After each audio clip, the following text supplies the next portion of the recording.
right, all right. Positive energy all the time. Let's get this party started.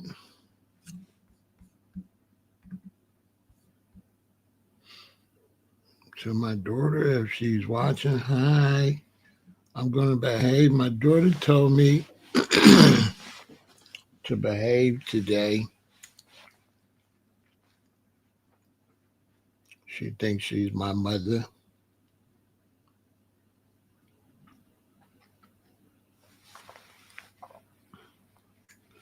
We're going to talk about Tuesday.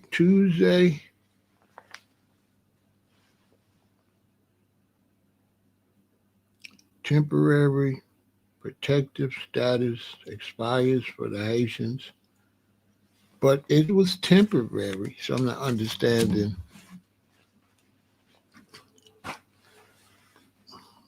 what the big deal is. It's temporary. And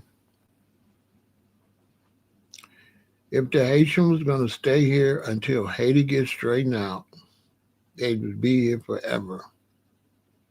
Haiti's never going to be straightened out no time soon without some military coming in and helping to clean it up.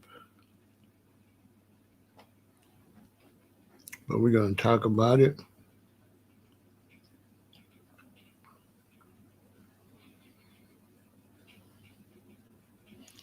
Under the Trump administration, they will be gathered up and put out.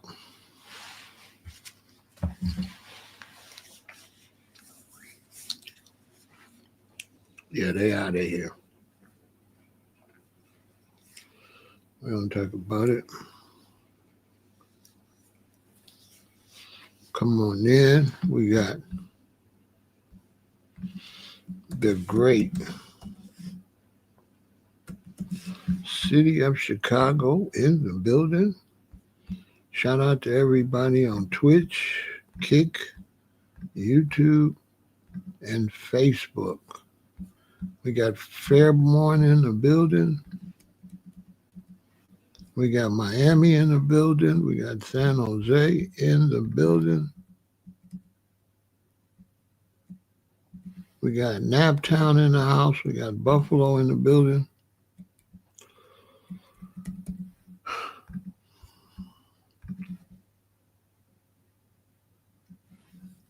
Yes, indeed.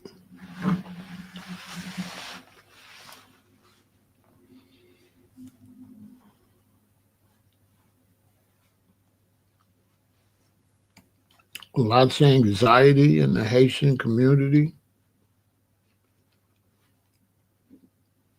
Same situation I talked about yesterday.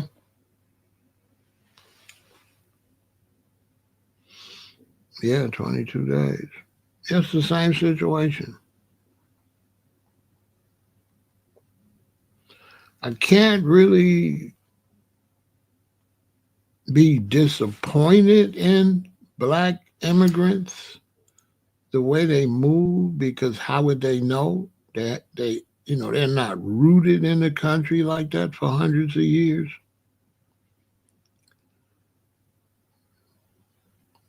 The Jamaicans started coming in the 70s. So did the Africans. But the big influx for the Jamaicans was in the 80s. So, you had a little sprinkle come. Then you had the influx. And the Haitian influx been a little more recent than that,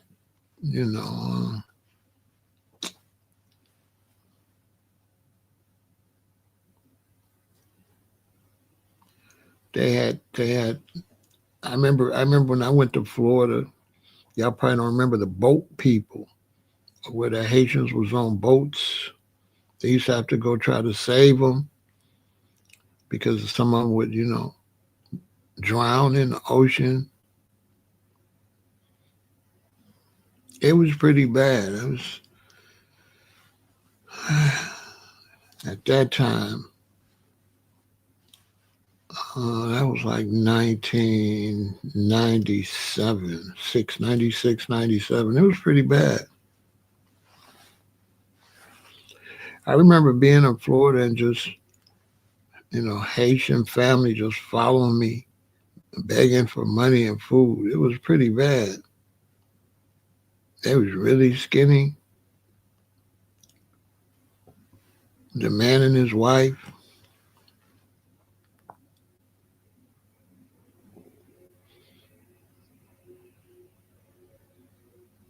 you know, yeah, it was pretty bad. Because the Cubans came in first because of Fidel Castro. Good to see you, Stesia. So the Cubans really came in Florida first with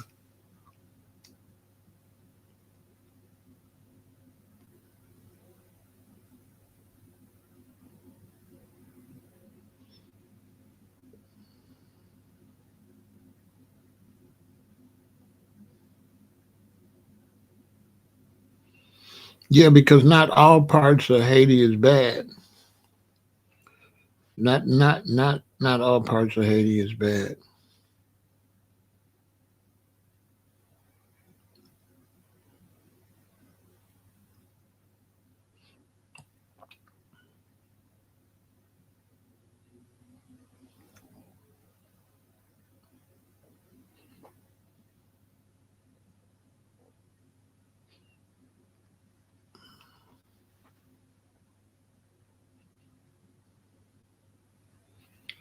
Depending on your financial situation,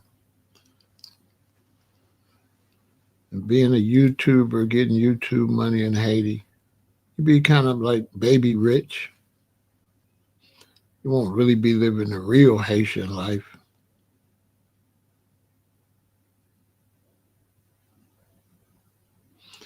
The Bahamians did come and help build, but it wasn't a whole bunch of fair play about that because it didn't have no like political because it didn't have no political ramifications, then it wasn't newsworthy.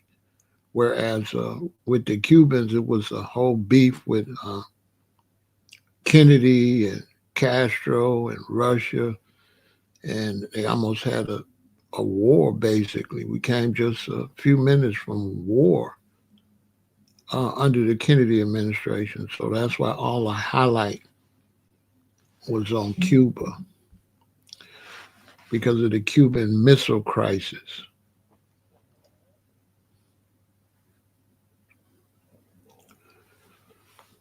where the Bahamians, there was no really news about that or nothing too much.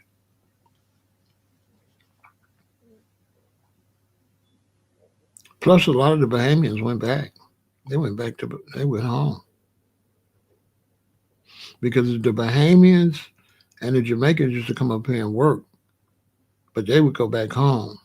The Jamaicans would come up here and work in the sugar cane down south. And that's how they start buying 45s and sending them to Jamaica. And that's how they start listening to Fats Domino. And that's what helped really start ska and reggae. And they made a lot of money selling, the Jamaicans made a lot of money selling 45s. Like they would come up here and work on the sugar cane and they would buy 45, they would buy Black American music. And then they would send it to Jamaica, get like 10 times the price for it. So people was like making a lot of money sending records to Jamaica. A lot of money. They were making so much money sending records back that people was trying to get up here to work at the sugar cane to get in the record business. Yeah. Jamaicans was pretending they wanted to come work on the sugar cane because you could take your money you make for the sugar cane, buy 45, send them to Jamaica. And that was the birth for the big sound systems and stuff. Because we already had big old speakers and stuff, but they started stacking them up and they was making a fortune selling Black American music. A lot. Fats Domino, what's the other brother that's got the daughter? All of them.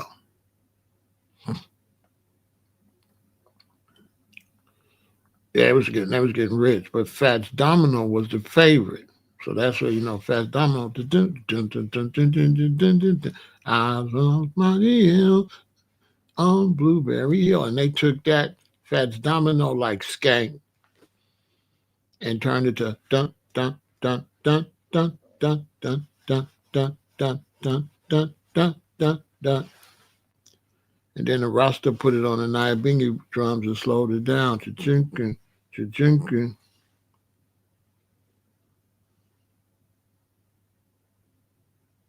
I'm not sure, Zaka, but it would probably just be the ones that came and have temporary protective status. Those. Everybody that came with temporary protective status, they're going to have to go. Their children going to have to go with them. Because if you came with temporary protective status, you signed the form. And I don't know if they read that form, but that form says when Haiti's halfway decent, you got to get out.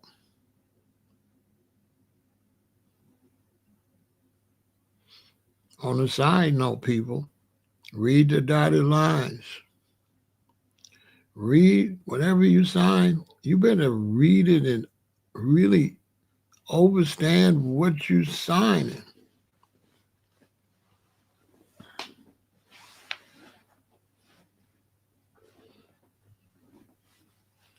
But they should have known when Trump was saying that the Haitians was eating cats and all of that, and all them white people been complaining about. See, brothers and sisters from the Caribbean, they be messing up the landscape of neighborhoods. And they don't be Americans. And Americans really don't want people to come up here and change the way we live. And sometimes you get too overbearing, like the Somalians.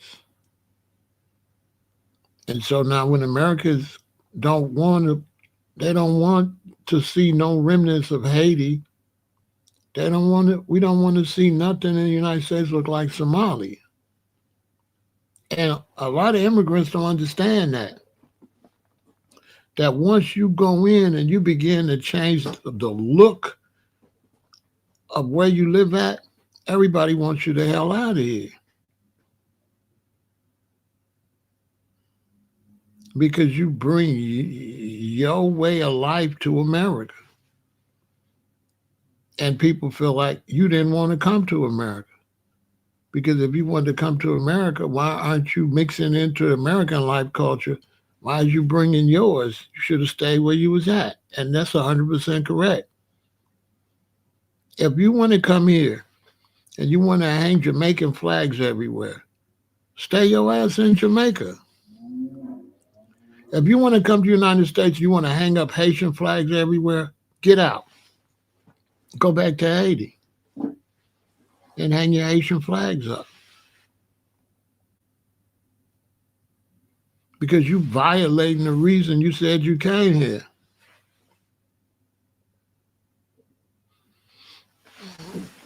Yeah, the rumors was lies, but not really. Not really. They was definitely catching them birds and stuff and eating them. If you know anything about people from other countries.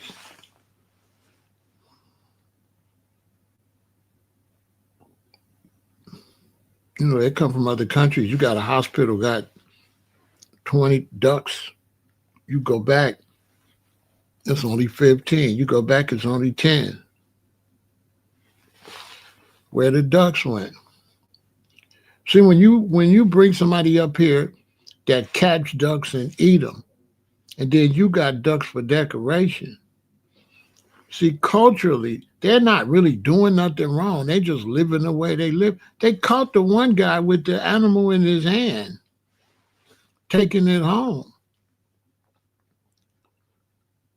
Yeah, they got videos of Haitians with animals that they caught that don't nobody here eat like that.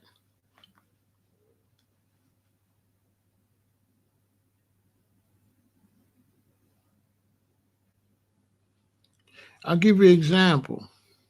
My parents came from Alabama. And so when a lot of people came from Alabama, at first they was catching these squirrels. You know what I'm saying? They was catching these squirrels. Now the guy wasn't Haitian, but you crazy if you don't think the Haitians is here doing Haitian stuff. And that's a fact. Ain't no doubt about it. That's common sense. Especially when you let too many people in at one time. That's why you gotta let a few in so they can adapt to American culture. If not, they're gonna turn your place to Haiti, Mexico, Jamaica. That's what's gonna happen. That's all a fact. That ain't like it'll degrade. It'll degrade your society. Yeah, too many of any particular immigrant, if they don't come from a country that's more like the United States, will ruin the country.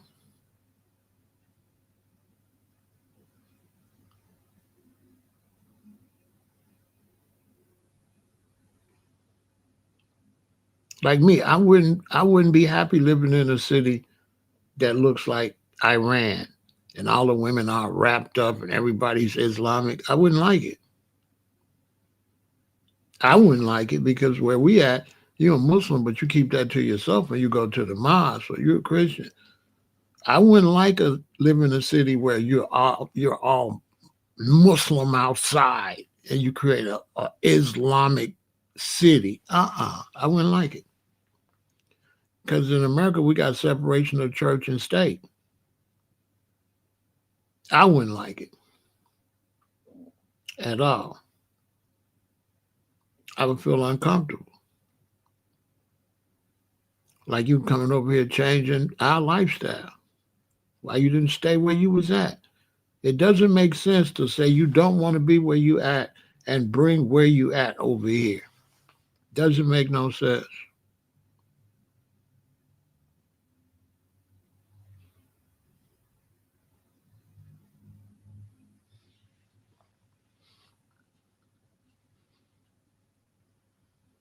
to me. I think a lot of the black immigrants don't appreciate the opportunity.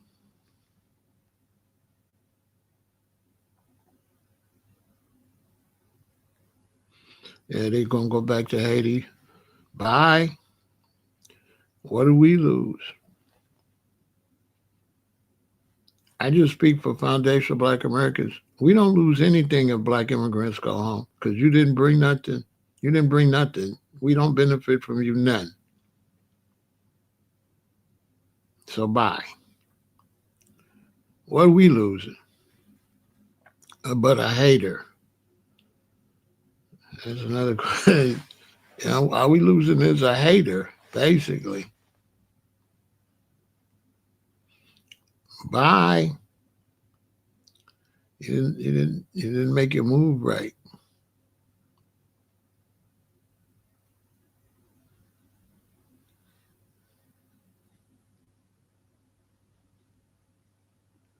I find black immigrants to be I find black immigrants to be to take America for granted.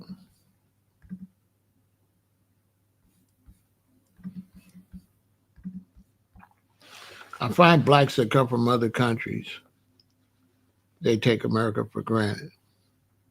They don't understand what it is to be black in a predominantly white country. So you come here from Haiti, you come here from Africa, you come here from Jamaica, you get on the bus. You don't even know why you're able to get on a plane, a train, or a bus. So you're really walking around with no sense of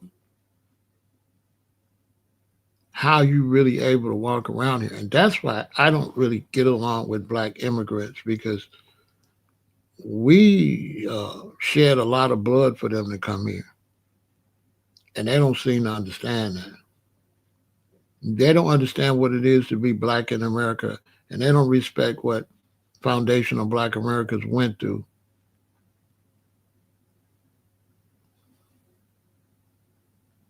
So I find them to be obnoxious and out of tune with reality. And I find black immigrants as people that take foundational black Americans for granted. They take Martin Luther King for granted. They take Rosa Parks for granted. To me,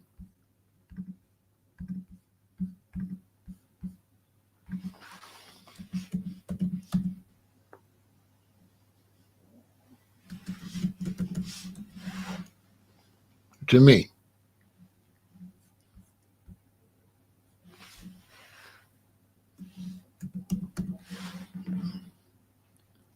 me, they don't deserve to be here because they don't really know the sacrifices was made for them to be here.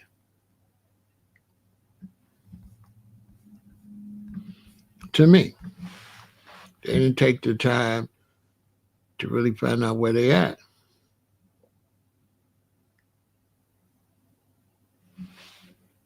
To me.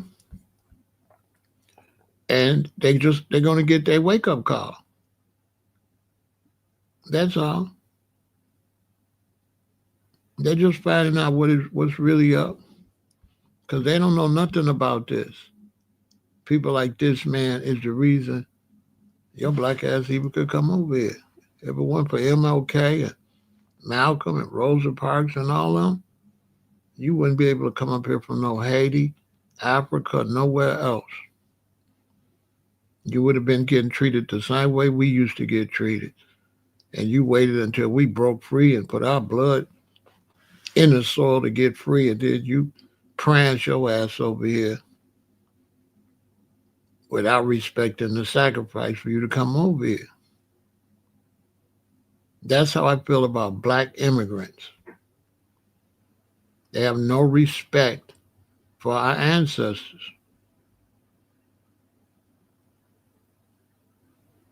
None. They're the perfect example of taking something for granted. They take their presence and they take their freedom in America for granted. To me. And you know, God don't like ugly. And now they seeing who they really dealing with. We've been dealing with Trumps. And worse. My mom and daddy been dealing with that. My grandparents been dealing with that. My great grandparents been dealing with America.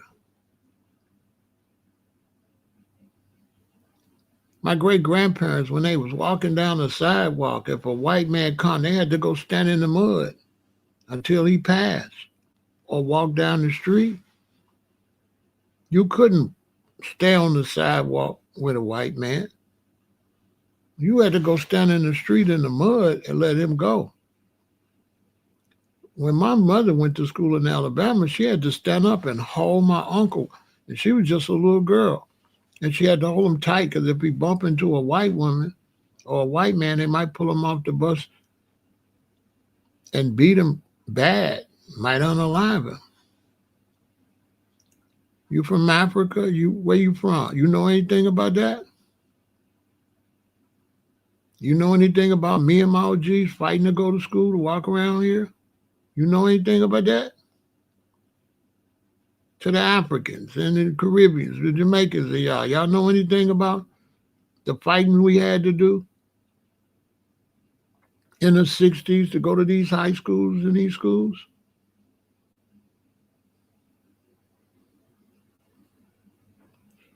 You know anything what I was standing on? You know what I was standing on when I was a freshman and I went to a white Lutheran school? You know how gangster I had to be?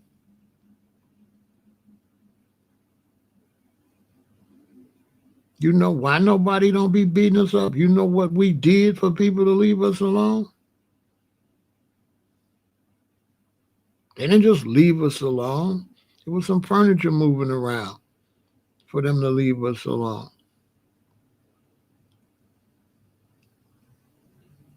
For this to be a fairly peaceful country like it is now.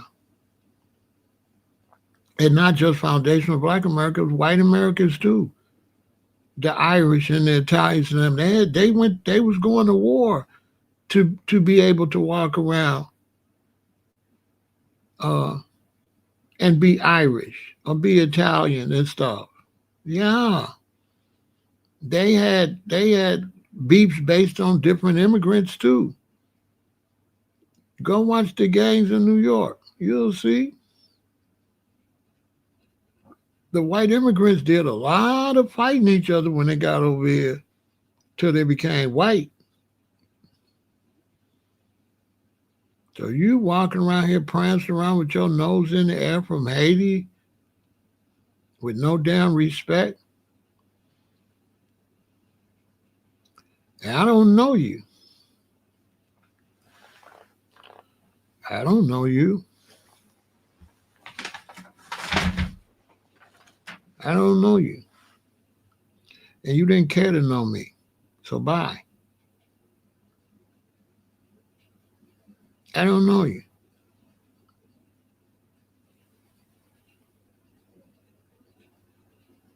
Black immigrants didn't add to our power as foundational black Americans. You know, you think you come over here, you see it's racism. You think of black people come over here and add to our power. No, no. Black immigrants didn't add to our power at all. They diminished some of our power because now you got a sucker that you can go to when we don't, you know what I'm saying? That's all. Oh, black Americans stand on business. We could hire these Africans and these people. They some suckers. That's what happened. Oh, we don't got to pay y'all no lot of money to be in no movie. We'll put this African in there. He'll do it for cheap. He'll do it for cheaper. We don't got to pay Denzel. We don't got to pay y'all no more. We could take these other black people and underpay them and ain't got to give. So they came here and undercut us in every way possible. Black immigrants, all of them, they undercut us.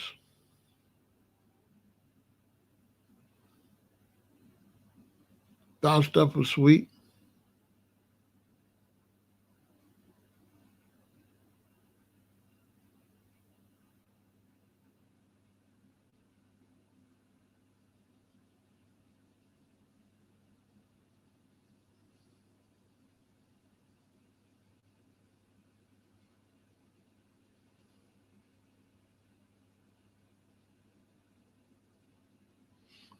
Yeah, they say they're not Africans or nothing. The Haitians is crazy.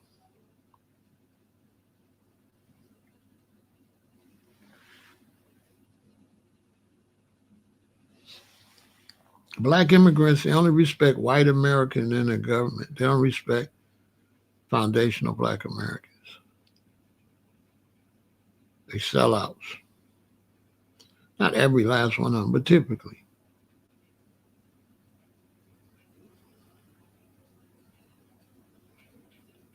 They don't even respect the people they same color. They don't. They try to act like you got no reason for them to be here, and even just don't even respect the fact that we let them walk around here. Nobody talks about that. We black immigrants in Chicago, we let you walk. We the ones let you walk around here.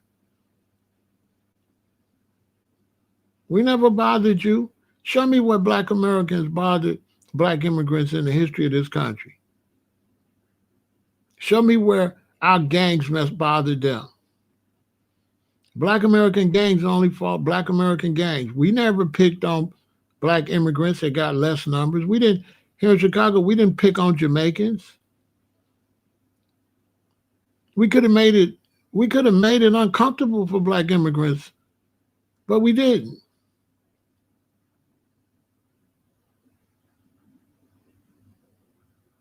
We didn't have to let you walk around here. We didn't have to come to your reggae shows. We don't have to let you walk nowhere around here. And that's why I would tell black immigrants to tell your people get off the internet talking crazy about foundational black Americans. That would be my advice to black immigrants. Get your people off of social media talking crazy before the young generation pick up on that. If the young generation of foundational black Americans pick up on that hate, why would you put your children in that situation?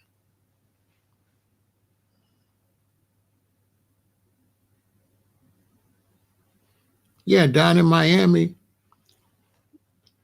black immigrants is assholes. The first Haitians I ran into down there, I said, "What's up, Rasta?" They didn't even speak. They looked at me like I was crazy. I thought to myself right there, these black Americans down here in Florida letting them Haitians play with them like that? Let them Haitians come down there and play with them like that. If Haitians would have came to Chicago playing with us like that, man, listen, that would have went sideways. So it's just whatever happened to them happened to them. We don't have no relationship with you. What do you want us to do? We don't have no relationship.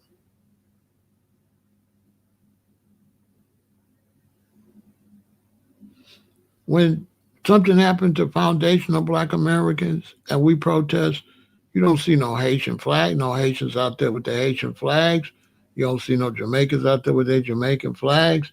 You don't see no Africans with their African flags showing no solidarity to us. None. Tell me I'm lying. You ever seen them show solidarity with us in any kind of way? No. You ever seen them come and say, we Haitians and we standing with what happened to George Floyd?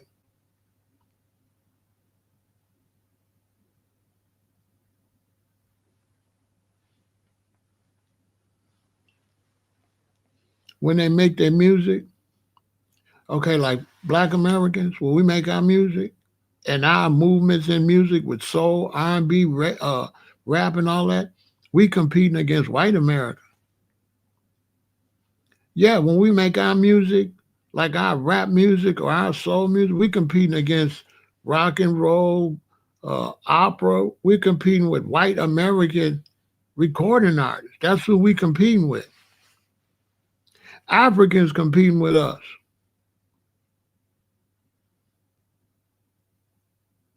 Facts.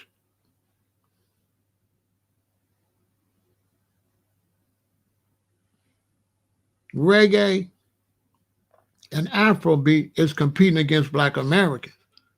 They're not competing against white rock and roll, country and western. We compete against them. We have to go to the Grammys and win against country and western, win against rock and roll.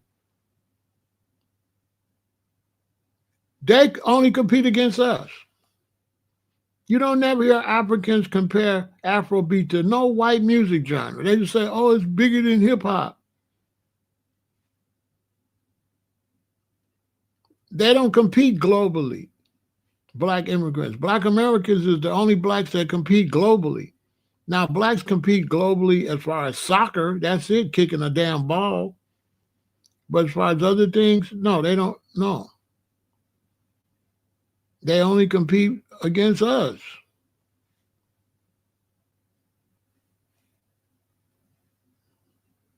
I've never heard nobody compare Afrobeat to no music but black American music. I never heard them compared to rock, classical, country and western. Never.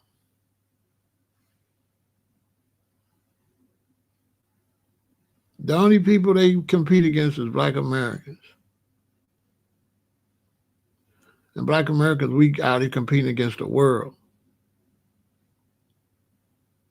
We ain't competing with no damn reggae or no Afrobeat. Afrobeat is irrelevant to us.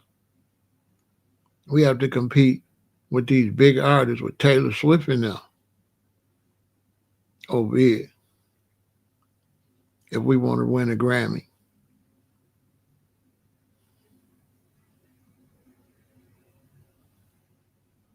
It was never bigger than hip hop. How you gonna something gonna be made many decades after hip hop and say it's bigger than hip hop and then it disappear again? Ain't nobody want to see a Burner Boy going come and NBA young boy come. Man, come on, man. Burner Boy ain't can't compete with no Dirk or no NBA young boy or nobody like that when they go on tour. He can't compete with Kanye, and Kanye is older. You can't. Come on. That's a small niche for some Africans that want to hear some African stuff.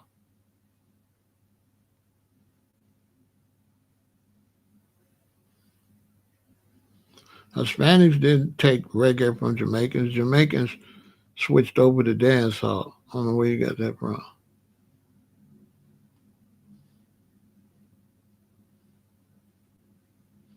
It's whites that stepped in and tried to take the reggae, not Hispanic.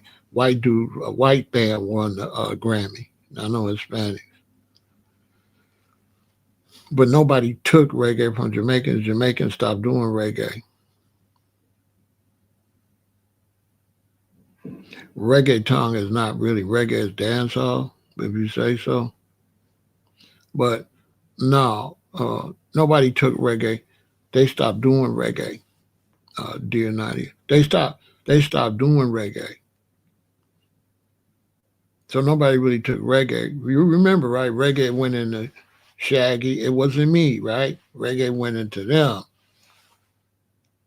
Reggae went into dancehall. I play reggae, so no reggae switched over from drum and bass to keyboard womp womp womp womp womp womp womp womp womp womp to dun dun dun dun dun dun dun dun dun dun dun dun dun dun dun dun took over. Buju Banton, Sizzler tried to do both, but he got pushed out the way.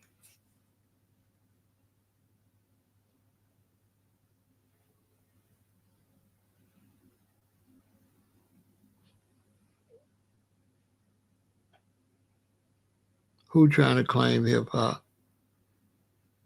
Patra, Shaba. Mr. Love, my mama said Mr. Shaba was really the main one. Thanks, Kathy. Shaba. That's when it, yeah.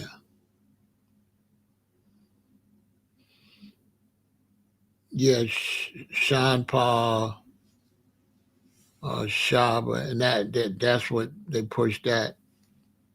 Because the Jamaicans didn't want to be no rosters. They was only faking roster to make some money with the music anyway.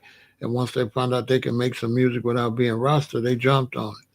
Because all of them Jamaicans By the time you get to the late 80s that started making reggae, all of them was frauds. The real reggae was like late 70s to the mid 70s. Well, early 70s to the mid 80s. Much respect.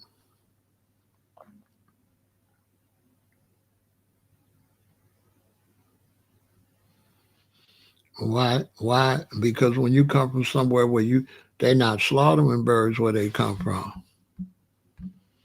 It's slaughtering birds where you come from. But where they come from, that's how they eat.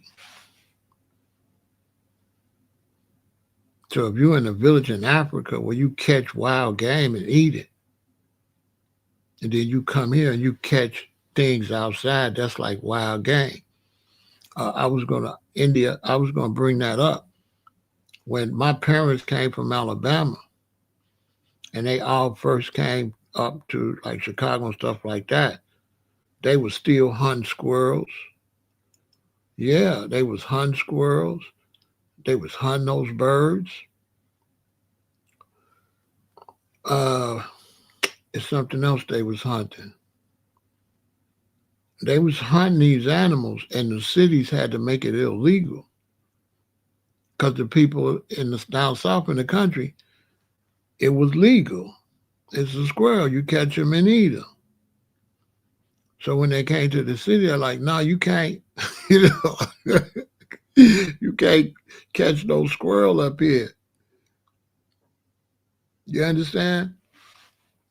So my parents and them, when they came up in the 50s, they had to adapt because in Alabama, it's an animal, you catch it. Not too many of them was eating possum because they didn't like eating nothing that ate dead stuff. So not too many of them was eating possums.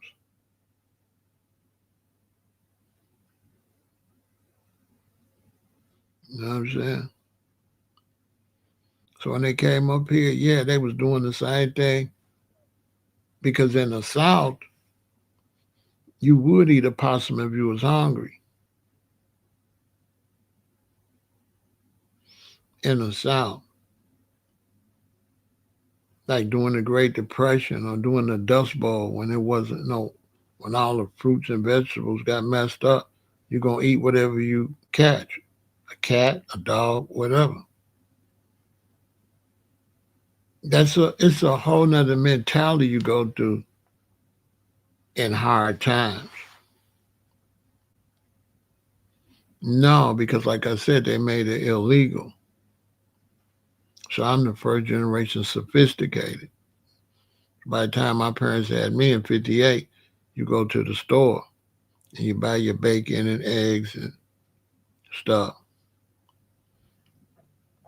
I was born in that generation. I was born cornflakes. There wasn't no frosted flakes yet. When I was a little boy, it was cornflakes. And you had the basic breakfast, bacon and eggs and toast and grits. Because we was in Chicago and they had rules. Like in the city like this, you just can't go cut no tree down. You can't cut these trees down. So it's a whole nother rule when you live in a municipal situation. You can't like okay, even down south, you got Birmingham and you got the country. Those is two different places in Alabama. Well, I don't even think you got the country too much no more. But I used to go down there. You got Decatur, Alabama. You got Birmingham. Then you got the country. There's, there's laws in Birmingham, and there's certain things you can do in Birmingham. You can't do in Birmingham, Decatur, but in the country, you in the country.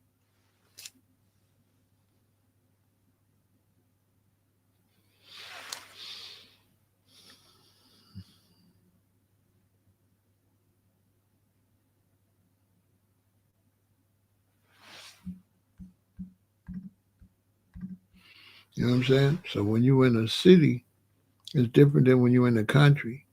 It's not all country. That's like saying everything is the suburbs. Everything is not the suburbs. How can everything be country? But the embassy should have taught immigrants the real deal before letting them in.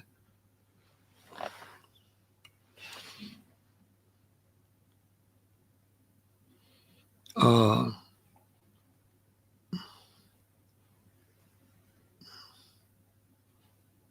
I mean, I would challenge you to lay that program out how that would happen. One thing about a good idea, you have to be able to implement it, and you can't implement that.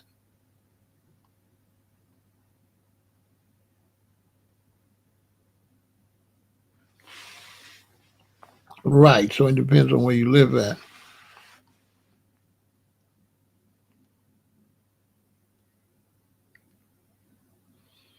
White immigrants receive acres of land for free, but that was a long time ago.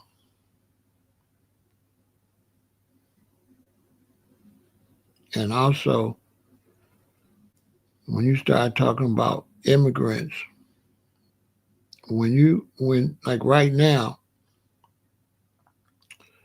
let me speak on that. Like right now, there's different types of immigrants, Anthony. So you could be immigrants coming from Ireland, and the Irish government can negotiate with the United States, and then you're going to get a certain type of diplomatic treatment, like how the South Africans came from South Africa. That was done through diplomacy with the president.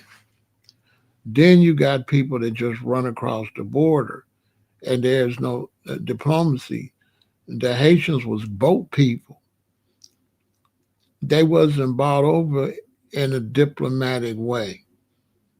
They had to go and make laws for them. Okay, since y'all done ran y'all ass over here, okay, da da da. See, there was no diplomacy for the Venezuelans. There was no, you know what I'm saying? And there was diplomacy for some of these, but Biden was old and out of his mind, so he wasn't able to initiate what the government need to be initiated to control the immigrants because he was too old. So there was like mismanaged. There was nobody minding the store. Now Trump got to go clean up everybody else's mess, and now they making him like he the bad guy. Trump says he wants more white immigrants to come. I don't blame him because the white birth rate is down.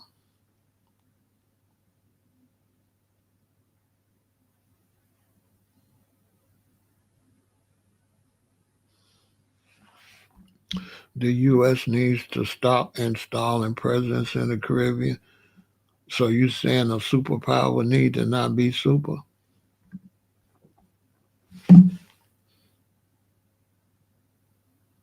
If we feeding you, then we gonna. If you can't feed yourself, then we gonna do what we do. You think they just installing them? No, them people getting stuff.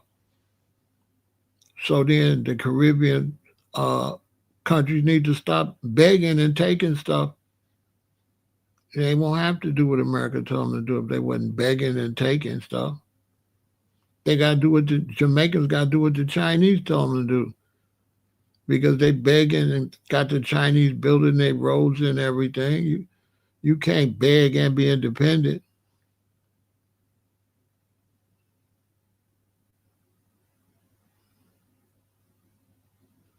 What came first, the chicken or the egg? The chicken.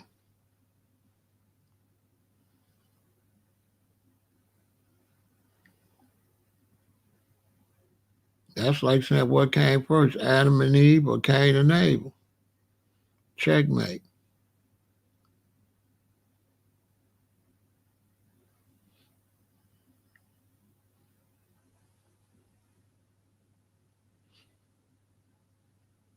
There wasn't no vetting because Biden was not able to do the job.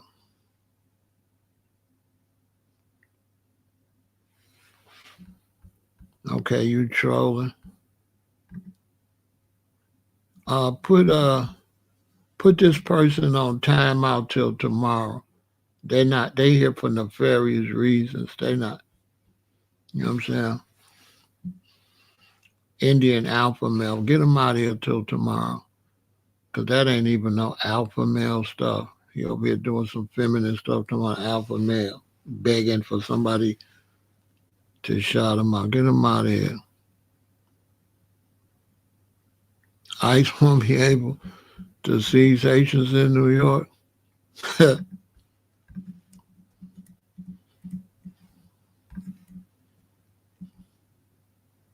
You got a lot to learn.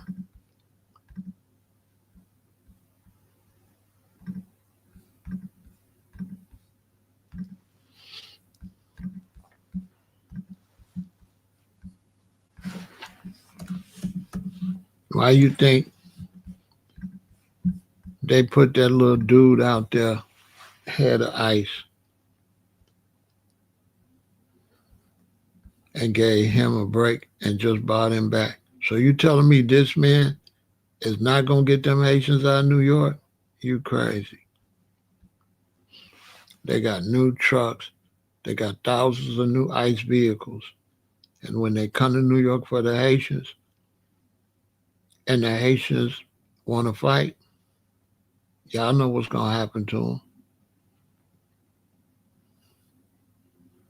Y'all know what's going to happen to them.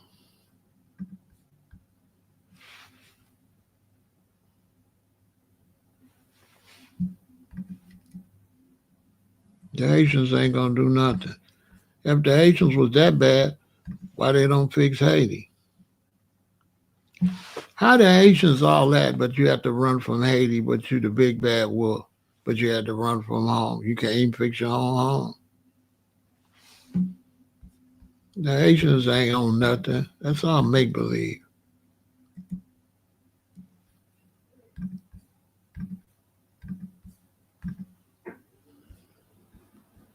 The Haitians.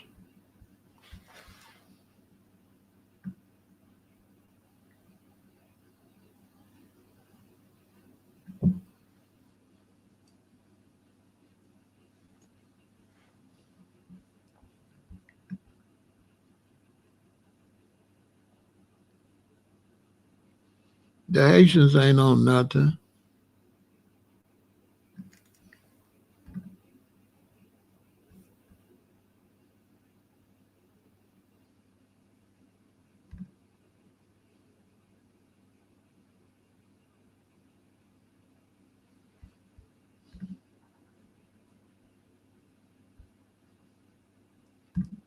Y'all stop believing that nonsense.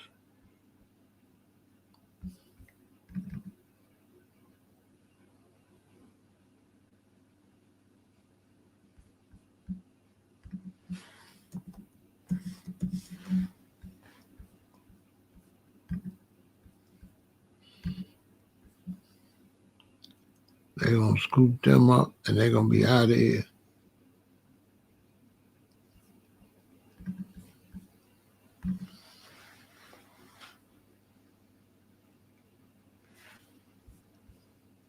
If there was all that, Haiti wouldn't be like this.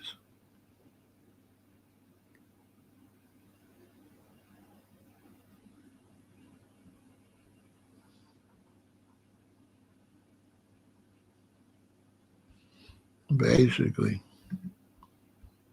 Nowadays, there's something big every month. Is it just social media or major events? It's major events. Social media just showing you it's always been like that. You just couldn't never see it. Just because you didn't see it don't mean it's not here. For the average person, they say every week, but the average person only watch the news, and everybody know the only way you ever knew what was going on in America, you had to actually buy the newspaper. And the news on the newspaper is more than the news on TV. So that's because you watch the news on TV. If you ever knew anything about certain males in the United States, for us to know what's going on, you have to read the newspaper. because the stories in the newspaper, articles in the newspaper, are not going to be on TV.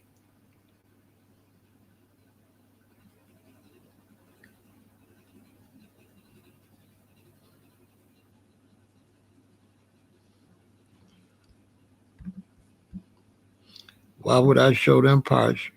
Go clean up that part. Haitians ain't on nothing. The Haitians still paying the French for enslaving them. Haiti, the Haitians ain't on nothing. They still paying their oppressors.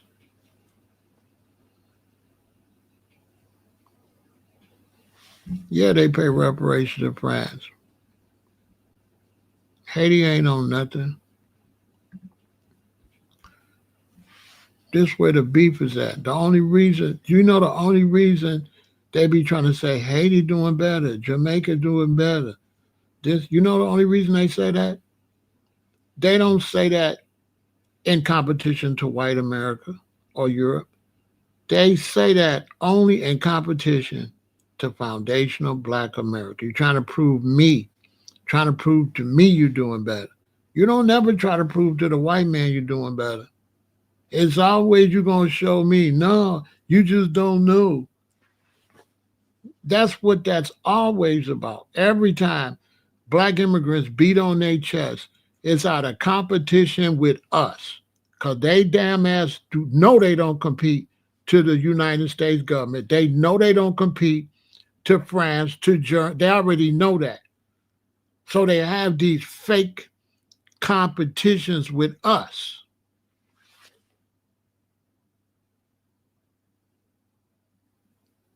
But they don't live as good as we do. That's why they up here all on our nizzles trying to live where we live at. Haitians don't live as good as foundational black Americans in Haiti or in Jamaica. Jamaicans don't, Haitians don't, Africans don't. The black people that live the best is here in the United States. Now you got a couple areas, they'll go to Africa and say the Africa they don't want you to see.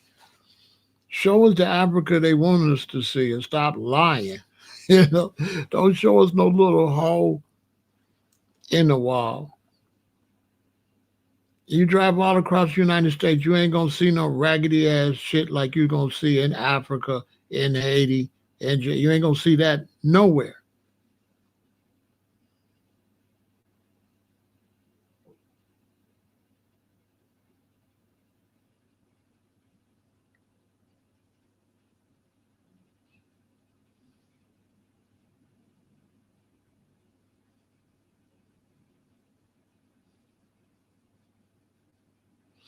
The Haitians can't do nothing because they ain't got no machinery. They ain't do no manufacture. They gotta beg somebody to come and with the machinery. They don't make nothing.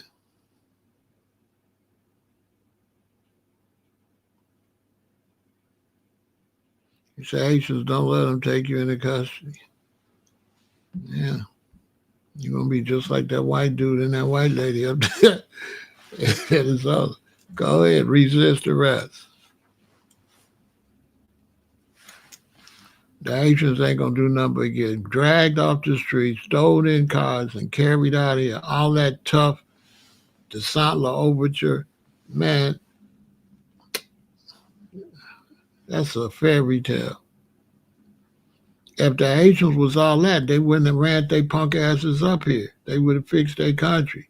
But now all of a sudden they degrade, they all this, but you ran. You ran. All you black immigrants ran. Foundational black Americans, we stood 10 toes down and fought here to get out of slavery to get what we got. We didn't run like no punks. All y'all ran, no matter what you call it. You ran. So don't try to stand 10 toes down with me when you ran from Haiti, ran from Jamaica, ran from Ghana, ran from Nigeria, ran from Ethiopia. That's all you do is run. So don't come over here trying to tell me you all great nothing. You ran. And if you ran from Haiti, you're going to run your ass up out of here as soon as there's some smoke. Don't try to act like you Haitians ain't gonna run. If you wasn't a runner, you wouldn't be here. You here because you's a runner. Duh.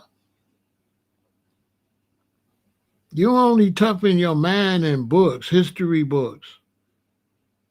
You not that in real life like that.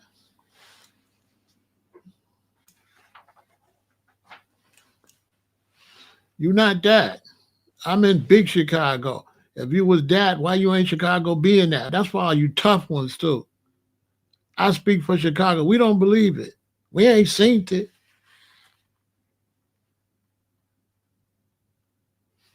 For some reason, ain't nobody tough here, including Mexicans. I wonder why. For some reason in Chicago, nobody's tough. Isn't that amazing?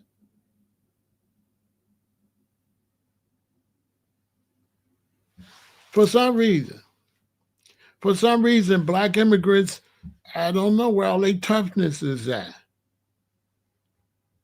I wonder where it's at. When there's a formidable opponent, like all the black Americans in Chicago. If you want to come deal with a formidable opponent. That's all I can say. Come play. Come play. Don't go, you know what I'm saying? Come to big Chicago and play. With a formidable, we don't believe you.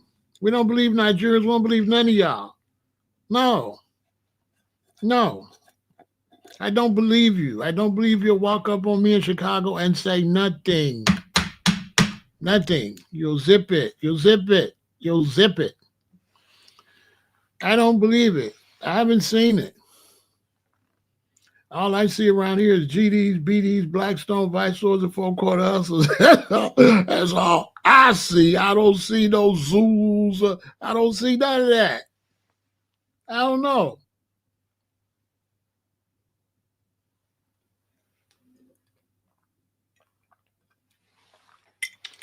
I've been in the county jail with a couple of you Nigerians.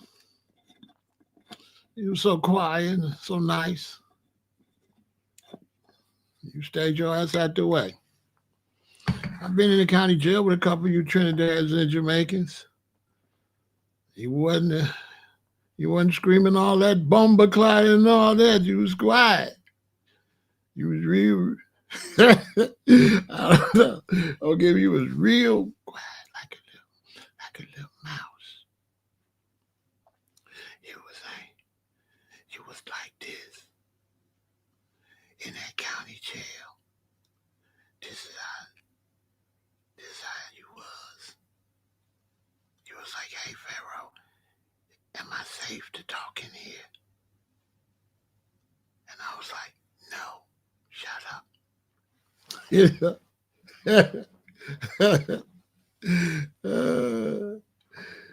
Oh, man. Man, my guys, we used to go in the reggae club on some Whistle and Wood. No.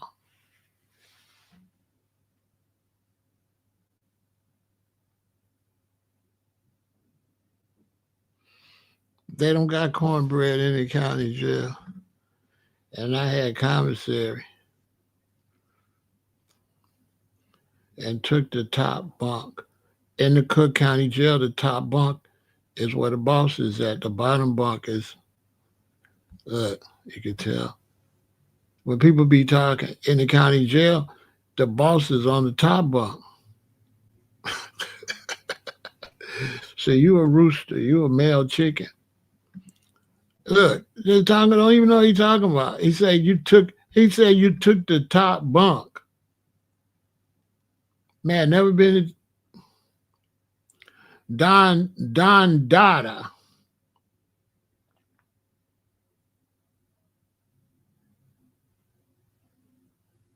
He said you took the top bunk and cornbread. They don't got cornbread. You might get cornbread on Christmas. He said you took the top bunk.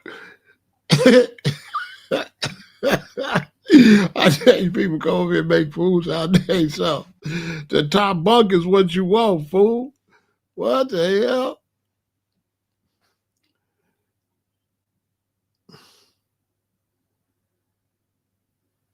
Boy, look.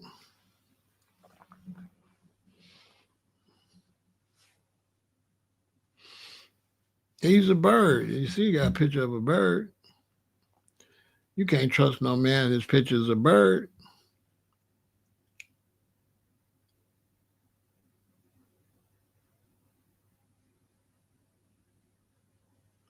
Yeah, I need to get me a comedy act going. I don't hate immigrants or nothing like that.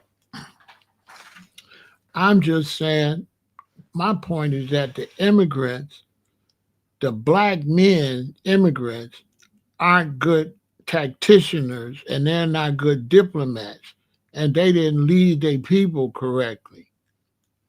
They were supposed to come in and lock in with the foundational black American men, not the necessarily the gangs, because the gangs is under the men, which a lot of people don't know that. The gangs don't apply pressure to the full grown men. The full grown men call it, but the full grown men just busy and just ain't out there like that. But the gangs all respect their older uncles, their daddy, their granddaddy, the older women on the block. They don't teach out the facts about the gang culture in these cities. They don't run over the citizens like that. They just be beefing with each other over little stuff, but they don't run over the citizens. It's very quiet and people having a lot of fun inside of O Block. O Block is only dangerous if you go in there and you don't live there and nobody don't know you. But everybody in there is fine. They're not in there messing with them women and those adults in there. When I was there, I was in my 40s. I come out there, what up, OG? They won't be harassing citizens. The gangs don't harass citizens. The gangs love their mama, and their mama's a citizen. Their mama's a civilian. Their auntie is civilian. Their granny is a civilian. Their uncle, their older cousins are civilians. The gang member is just a few out of a family full of civilians. And they're not running around hurting civilians. The Crips are not just running around hurting civilians, they older relatives. It's not like that. But the black immigrants, right? If you're an outsider and you got a good personality, you good. Right?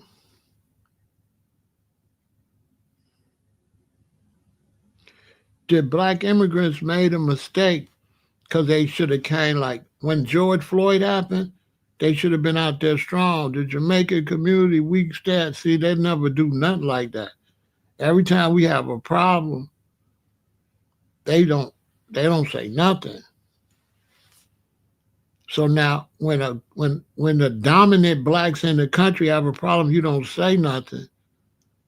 When you have a problem, they're not gonna say nothing either. We're not gonna say nothing for black immigrants. Let's keep it. You don't say nothing for on our behalf.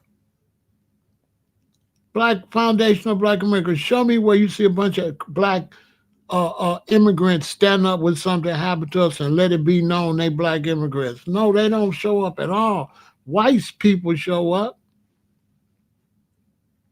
White people show up over racism and stuff, but black immigrants, they don't never show up for us.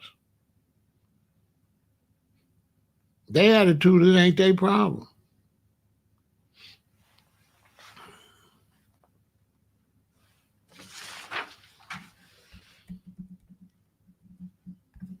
But they got all new vehicles and everything, and they didn't bring dude back for nothing. This is year 2. So a lot of people don't understand how America go. Last year is over. This phase 2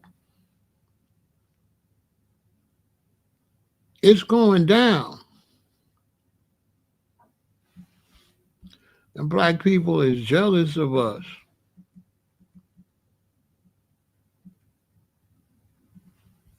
Other black people. That's all they do is compete with us. That's that's who they compete with. They don't compete with nobody else but us.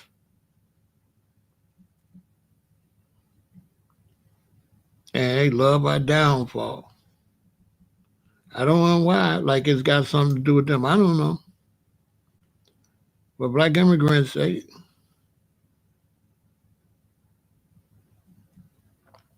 had to give billions to ICE because uh, Biden was asleep and 10 million migrants came across the border. They got to get them out of here.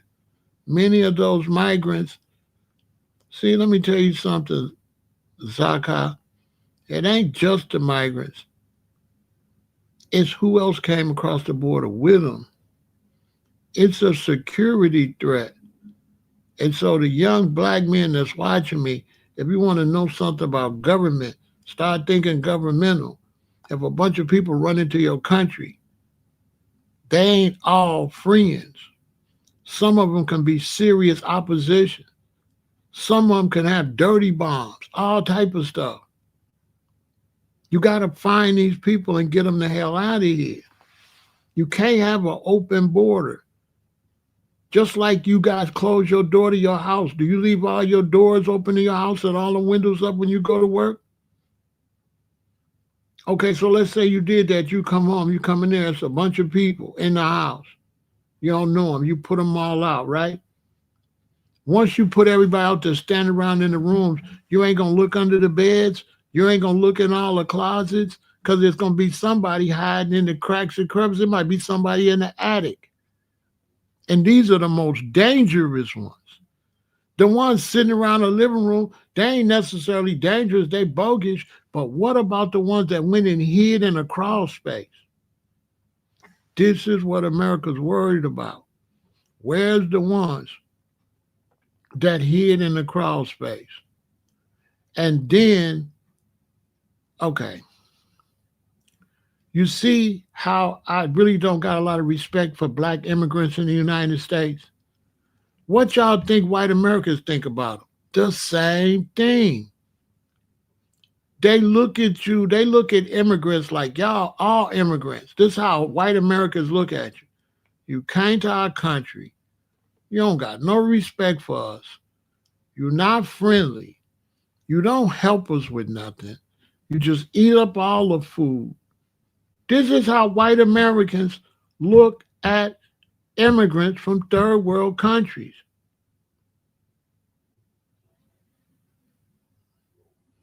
That's why you don't see them pressuring the Indians, because the Indians come here and add something to the society. That's why you don't see them bothering the people from India, because the people from India is a plus when they come here. But the black ones is definitely a minus. They don't add nothing. They just take. And the Hispanic ones don't. You ain't never noticed that? The Chinese add, the Indians add, the Hispanics and the black ones just take. Look at LA now.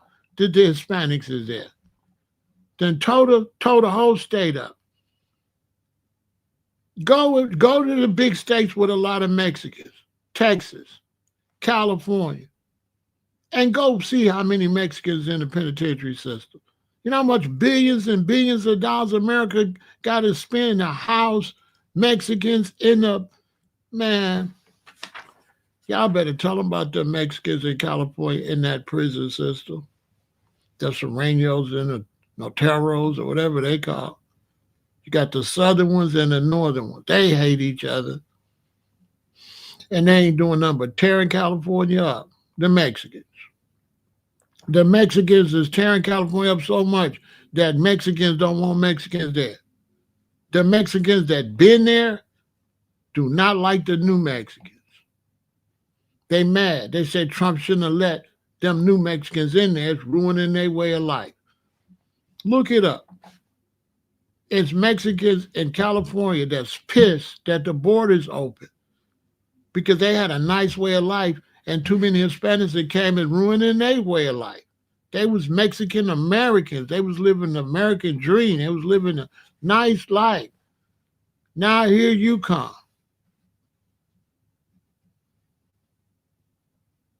That's like I'm black. I'm living somewhere it's cool, man. A nice American life, nice homes, apartments and stuff. Boom, I'm black. Boom, you let black dudes come over from Somalia. Now, dude, everybody walk around, assalamu alaikum. Everything religious. You can't do this. The women all wrapped up. You got fanatical religion. Everything looking all weird and dusty all of a sudden. Now the whole lifestyle's weird. Now I walk past you, you're looking at me funny because I'm not moving according to Islam. It's just a matter of time for you're going to be beefing with me because you want to try to force your religion on me. The same way they did in Africa. Tell me black Muslims haven't destroyed Africa. All up there in Darfur, all in Nigeria. A lot of them wars is Islamic radicals trying to make somebody follow their religion. Yeah.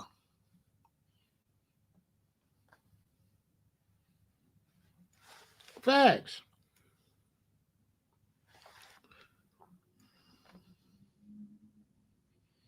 Yeah, they turned Cali into a third world country.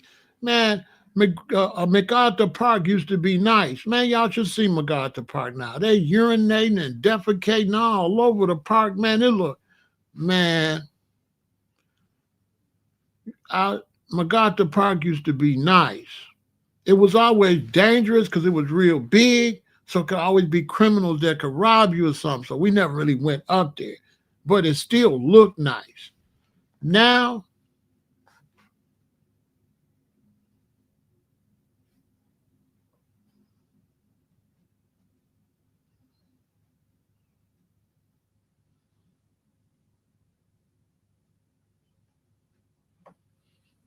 you can't be letting a bunch of immigrants into your country unless they already live your lifestyle. You have to let them in so they can adapt to your lifestyle. You know? If not, they're going to ruin your lifestyle.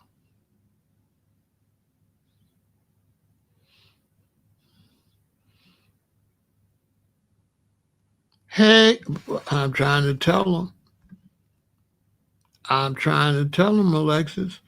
I don't want none of my daughters living under no religious fanaticism. I don't want nobody talking to me like he Allah. Boy, you not Allah. So go sit your ass down. Bro, don't be trying to tell me. You know what I'm saying? Yeah.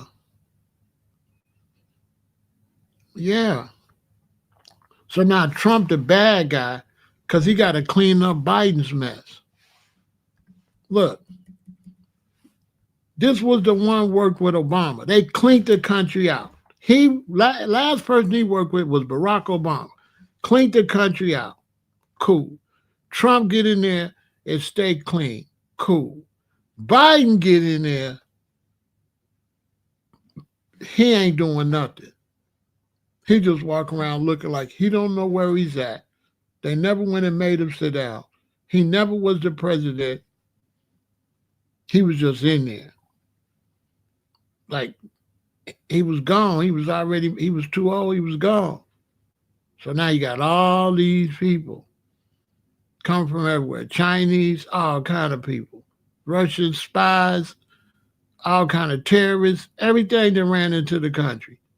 They're just not telling you. They're not just looking for these just regular migrants. Man, there's some dangerous people over here. It's some dangerous people in Somalia. You can't just have Somalians in here, man. You can't just have Iranians, Somalians. You cannot have people from terrorist states just in here like that. It's very dangerous. We don't even know who here. I'm telling you. We don't even know who here. So it's not like hating on nobody, but you have to bring a few people at a time so they can acclimate. You have to bring a few Somalians, make them acclimate to the American lifestyle. Then a few like that. But if you bring a whole bunch of people, they're going to change your stuff to their stuff. That's why California was out there was cool, because the Mexicans was coming in, but they was coming in at a rate where they couldn't change the lifestyle of California. Soon as you just wide open the border and let them come, they're going to change the whole lifestyle. So even the Mexicans, okay, let me put it like this. Let's say I'm in Chicago, and Chicago turned to some crazy, just gang violence everywhere, and it get crazy like a movie. And I leave, and I go move to another city, right? I go move to Dallas. When I get to Dallas, it's better. Then Dallas let a whole bunch of Chicago people, dudes, come to Dallas. The same ones I left. That's what America's trying to avoid. So now I left Chicago to go to Dallas. You didn't let 5,000 Chicago dudes come. Now it's back what I left. Why you let all them come? Let me ask you something. If you had a city and you could bring in dudes who was in gangs, and you brought one or two dudes in, you want them to reform, would you bring in 5,000 Crips at one time? No, you bring dude in, he say he used to be a Crip, he trying to change his life. You bring one, two, three, that way he can come change his life. You ain't gonna bring no 5,000 GDs. You know what I'm saying? So, you let 5,000 GDs come to your city at one time. That's basically what happened.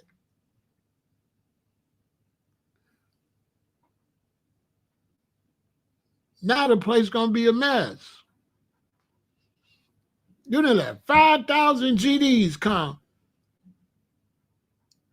Come on, bruh. You had to let people come so they can acclimate.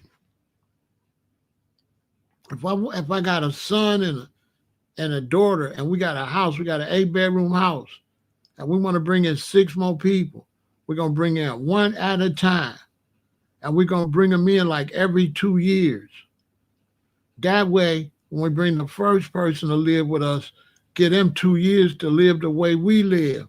Now, when we adopt the next child and bring them, now they come in as 3 children already living a certain way, and there's 5 people living a certain way. Now they can adapt. But if I go get 4, now it's going to be a battle, because there's 4 of them coming with no rules and not living how we live, and there's 4 of us. Now I got confusion, because people have to acclimate, and it's too many people over here, and some of them don't want to acclimate. So people came over here from Haiti that really want to act like this still Haiti. They got to get out. They never came and respected they was in America. They came and they was hated, Haitians. You got to get out. You were supposed to be American. You wasn't supposed to come in and be Haitians. To me, I would arrest you as soon as I see you waving your flag around. Because in ancient times, you couldn't raise your flag in another nation, because raising your flag is a sign of a conquest. What they say, through the Rockies where Blair. They said that our flag was still there. So the flag represents you conquered. And so to me, it's disrespectful. I never liked Jamaicans. I never liked Jamaican Rastas with the Jamaican flag because you holler in Africa, but you waving a Jamaican flag. Bro, you not no Pan-African. How you a Pan-African? Every time I see you got on Jamaican colors. Every time I see you got on green, gold, and black. Holler in Africa. See? That's why Rasta died and reggae. Because too many Jamaicans was pretending they was Rasta, was screaming Africa. They was frauds. They was nothing but Jamaicans. They wasn't representing Africa at all.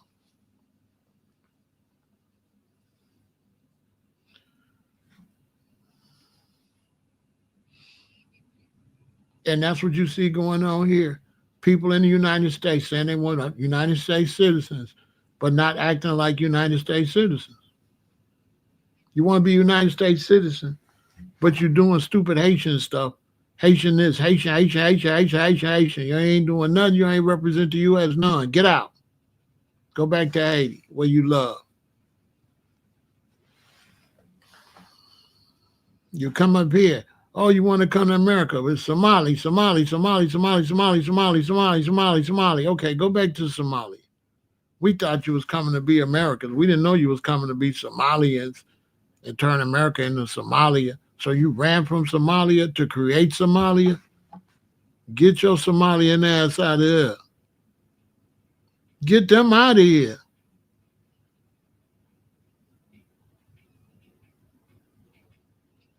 You ruining the country. And you're a liar.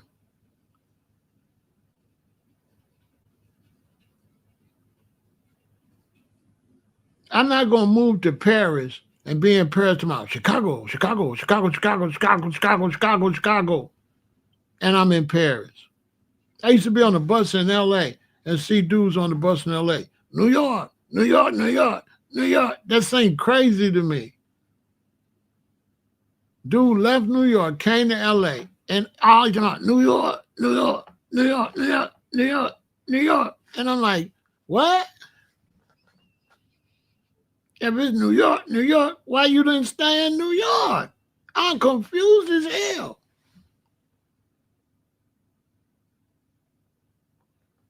Somalians say Minnesota was prophesied to them in the Bible. Yeah. And my name is Moses Christ, David, Solomon. That's my name too. Yeah. My mama is the Virgin Mary. And she's gonna come back one day. And she's just gonna have a baby. She's just gonna be pregnant. Yeah, I got some prophecies too. God told me I'm finna hit the lottery. That's what God told me.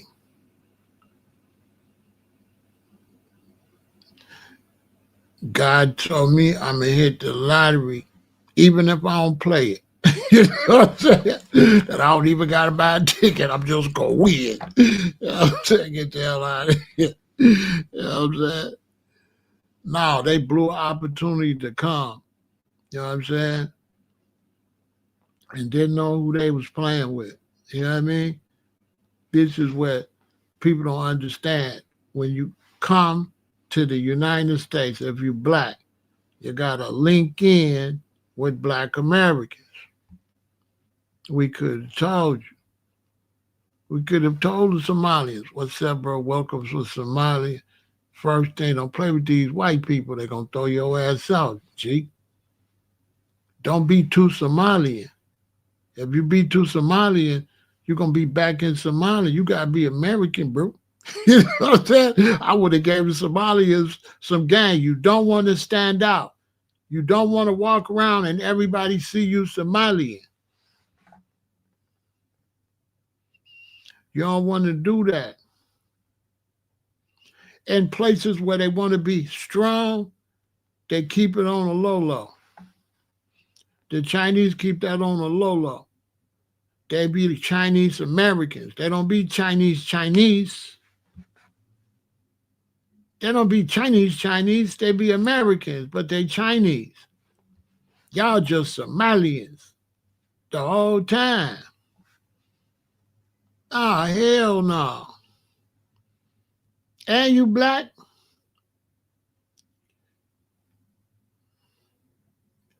If you go to Africa, you don't have to find out what it's like being black.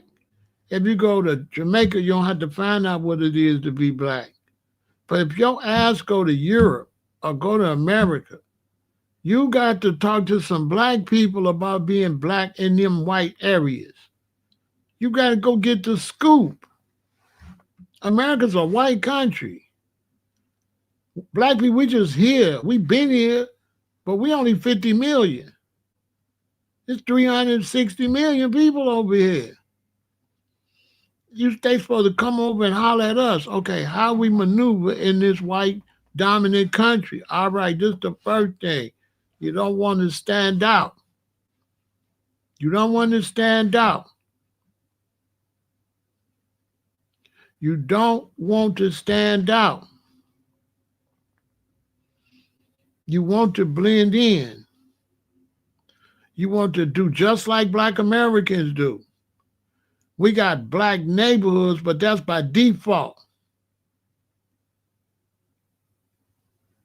Because we just happen to have been here.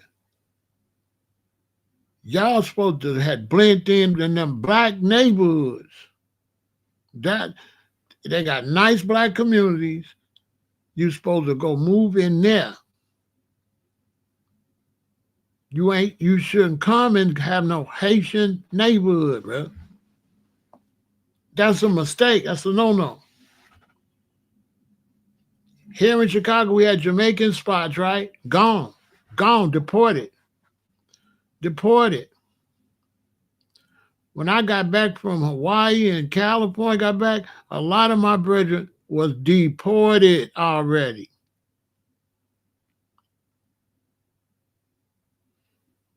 The only way you can have a town if you make it a tourist attraction. Then you can have a Chinatown. But you can't have no Somali town, but it ain't for tourists. No. Asians live in the white suburbs. They don't live in no Asian area. The only people here that live in the area is the people in Chinatown, because that's for business, and Jewish people, because that's where all they little church synagogues and stuff at, and they got their little Jewish area. That's the only ones do that. Everybody else, you just white, you just black. You ain't no specific type of white. I could take you to a white area, but they not nothing. They ain't nothing specific. They just white people. They not like, oh, we Episcopalian whites. No, it's just whites. They ain't got no description. You come to Chicago, it's just a black community. There's no particular type of blacks. You can't be no particular type of nothing. You got to blend in America. So all you black brothers that live in different places, when you come to America, don't you move where all your people at. Move where the rest of the black folks at, in a nice neighborhood. I'm telling you. So you could just be another person. You just want to be another American. You want to be a D's, unless there's some type of economical. Now the Jamaicans, if they would have had a reggae era and a bunch of Jamaican restaurants and a bunch of Jamaican prosperity, you could pull it off if it's something fun where other Americans be. But if it's something weird, like some weird Jamaican religious area, nah, you're going to be an op. They're going to want you out of here. You're going to be a weirdo.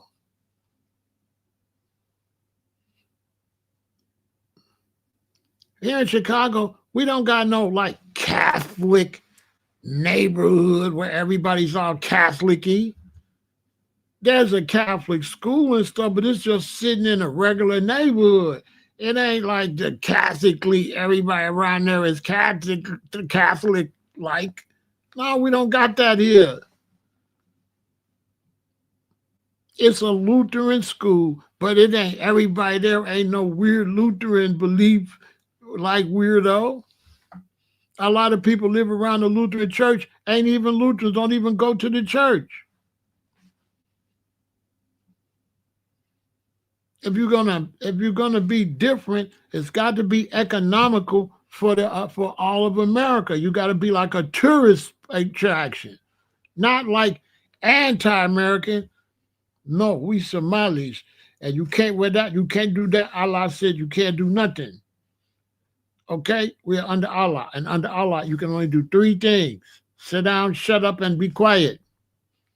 You know, nobody gonna want to go to your weird Allah town. I'm saying, I'm gonna keep it real. And then you scam it in the name of Allah. I swear to God, the Somalians, they need to lock all of them up. How you a religious fanatical thief?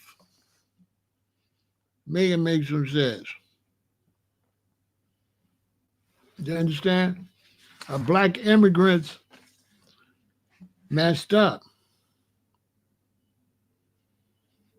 because black immigrants, all they do is compete against black Americans. Y'all ain't knows that? Black immigrants, all they do is compete against me. I'm like, dang, bro. Everything is compared to black Americans. Everything is like trying to outdo us. They just gonna come and live their life.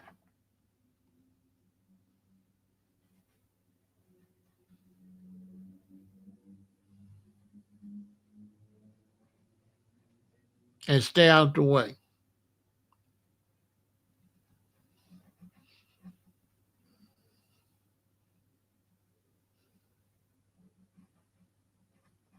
See, Somalia, they should have followed the Nigerians. The Nigeria ain't got no area.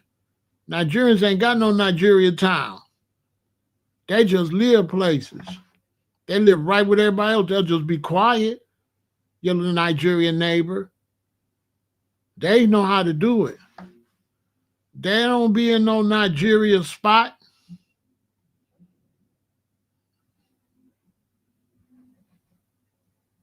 If them Africans in New York got an African spot, ICE getting all them. They right there where they can get them. If them Haitians, if them Haitians in New York got a Haitian spot, they going bye-bye. Because everybody thought it was funny. Everybody was bragging, talking about the Haitians did this and the Haitians did that. You know what I'm saying? Everybody thought it was funny. But it ain't going to be so funny when they throw them all out. See, that's not going to be funny. Because they made a horrible mistake.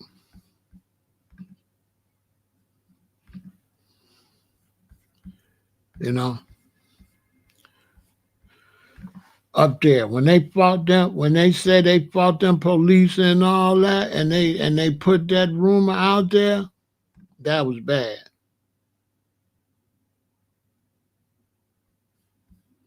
That was bad.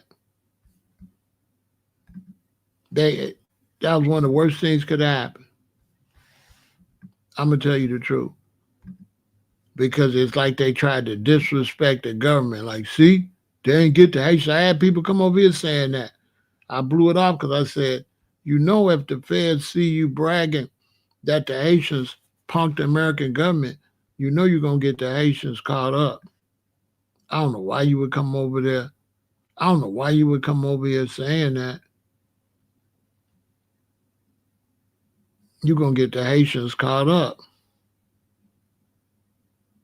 Why would you come over here saying that? I said, man, people don't understand the United States. So you flaunting that in front of the government like that?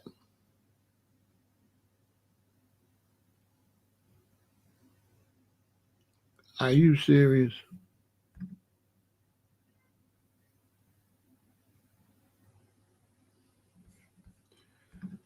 I was just like, damn, man, these people.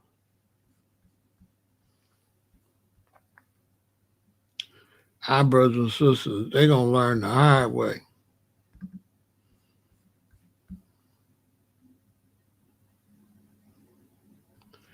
The African continent is just full of division anyway.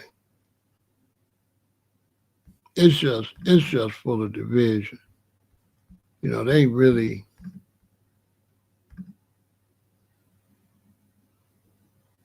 they it's just a lifestyle over there, tribalism.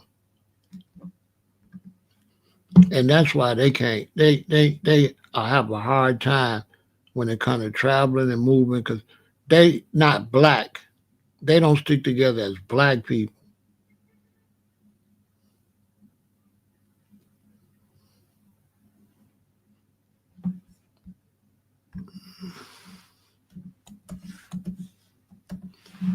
See what I'm saying?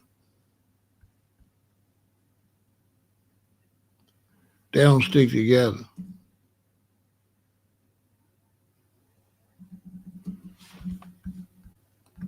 And that's why they behind. You know what I'm saying? They just don't stick together. It's, the brothers and sisters from Africa, they slow. You know what I'm saying? See, it's an estimated 350,000 Haitian immigrants are set to lose their temporary protective status or TPS on February the 3rd, 2026, after President Trump signed an executive order to revoke their TPS shortly after coming into office. TPS holders live and work in the United States legally.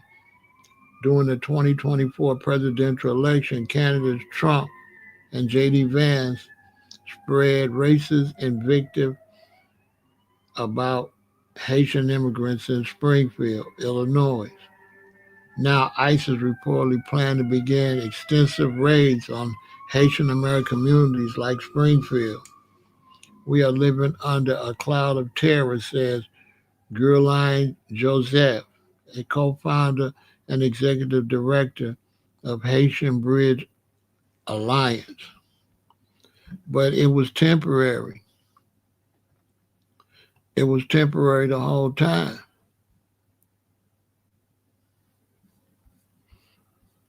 It was temporary the whole time. So, like, what we doing? Like, what we doing? Your status was temporary the whole time.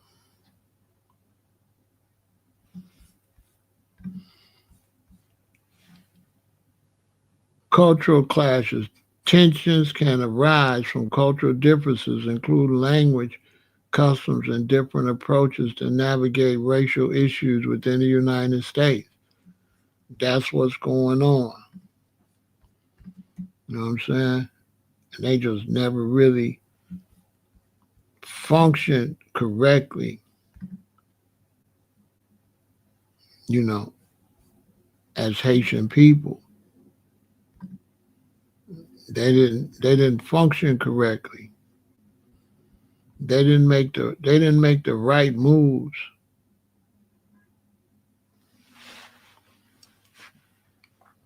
You know, I don't know why. I don't know what they was thinking, but it was a mistake.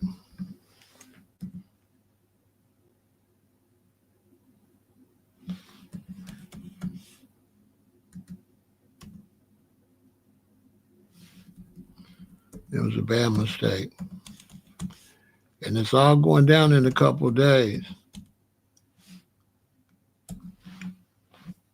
Yeah. In a couple of days, it's going down. I don't know.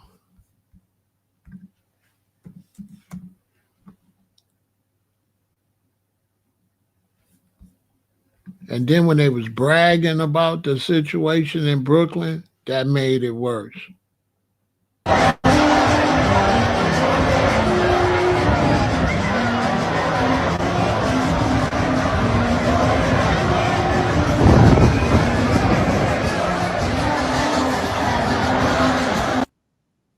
They were saying that the Haitians was fighting ICE.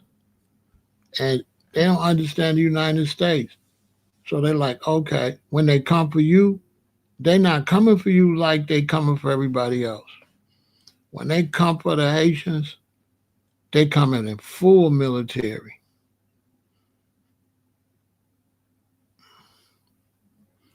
When they come for the Haitians, that's why they gave him a break, let him deal with some personal stuff he was dealing with and brought him back. The other guy, they got rid of him. When they come for the Haitians, they not finna be playing. And they coming from starting Tuesday. Yeah, they coming for him. And, you know, they don't have no respect for us. And now they just out there by themselves. You know what I'm saying? Like I said, they don't attend our churches, our gatherings. They never protest when anything happened to us. You understand? And they only compete against us. They don't compete against white America. They don't compete against the Chinese, nobody. Black immigrants, the only people they ever compete against is us. We compete against the world. We don't compete against other blacks because we've been here in the United States, and the United States competes against France and Germany and Russia and China like that. So that's what we used to. We used to compete on a world scale. But these other blacks, the only thing they compete against is us. If they want to compare, you know, their music, they always compare it to us. They won't compare it to rock and roll, country, or nothing, classical. They just always trying to outdo hip hop or R&B. They ain't never trying to outdo country and western or nothing. Y'all ain't noticed that? Look at the Nigerians. The Nigerians, the only people they always try have something to say about and compete with is with us. They don't say nothing about nobody else.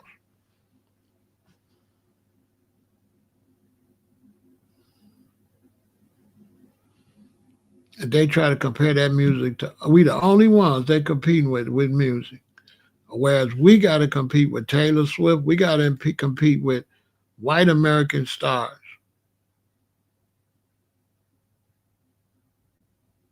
You understand?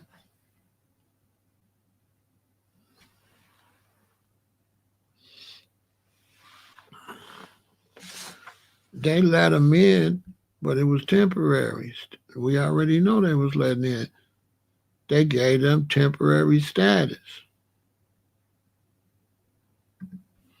But they came in and squandered.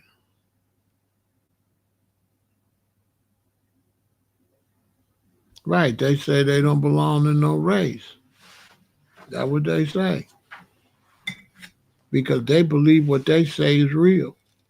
You understand? I was talking to him more about this because he said we're not black. I said I'm whatever the powers that be say I am. And I have to function according to what the powers that be say I am, because that's how they're going to deal with me. They're going to deal with you based on what they say you are. So you got to act like what they say you are, or you're not going to be prepared. So if you go out here, travel around America, and you don't think you black, You're going to mess around, be driving at night. You're going to pull over some gas from the sundown town, and you're going to get a wake-up call. You're going to find out you're definitely black. You won't find out.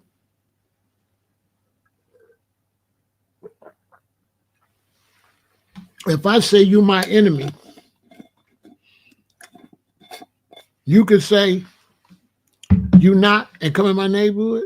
You could say, I'm not your enemy. I ain't going to let you brainwash me to tell me I'm your enemy. I'm a man. I'm not your enemy. And you going to come to my neighborhood? I already told you what you is.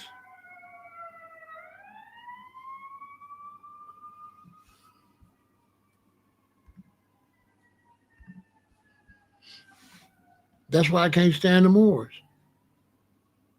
Because if the KKK catch you out there, you're not going to be no more. You're going to be black. Yeah, you're going to be black. Like they shot that young brother. He was a Moor, right? And they put in the newspaper, young black male shot. They didn't say no more. They didn't call him no more.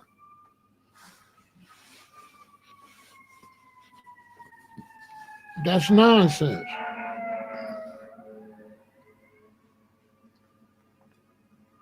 So the Africans, they didn't think they was black. They thought they Nigerian. They really believed that stuff. The Haitians really thought they was what they thought they was. And Tuesday, they gonna find out they black. Tuesday, they gonna find out.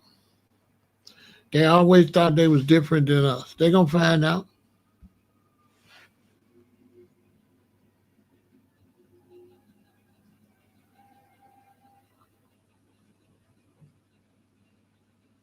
No, it ain't gonna be no Somalis nowhere in Minnesota. How you gonna change?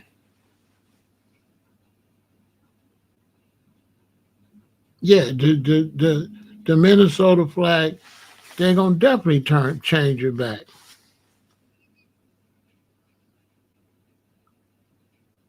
Yeah, they hate that flag. They're not gonna just change it back. They're gonna pay a price for that.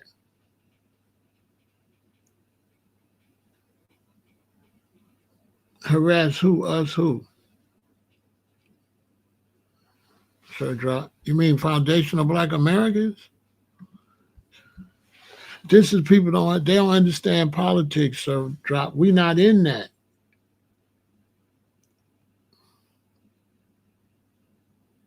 It's immigration. We're not immigrants. When you hear black people saying they're gonna come deport y'all now, these are stupid people.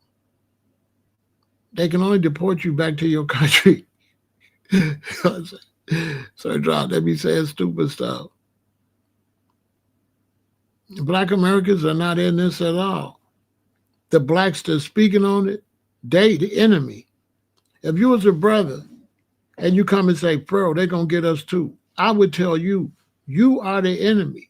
You are trying to throw us in it. We're not in it. But you're using this black face and you're putting us in it. And if I had any control and I had a black unit that I control, and you was around here saying we was wrapped up in it, I'd have you arrested and detained as an agent provocateur trying to put some information out here that's not even true. And I would say you mighty hell-bent in getting us involved in something that clearly has nothing to do with us. So we would want to question you. Yeah, I would want to question you. Why you so hell-bent in mixing me up in something? Or are you just stupid and you just don't know what an immigrant is? You don't know ICE is for immigration? So you believe ICE can just arrest citizens that been here? At that point, you're either slow or you're an agent. You know how slow you got to be to say ICE gonna grab and deport somebody that ain't got nowhere to deport them? ICE grab Venezuelans and deport them to Venezuela. ICE grabs Nigerians and deport them to Nigeria. We are foundational Black Americans. There is nowhere to deport us. Duh. Do you know what deport means?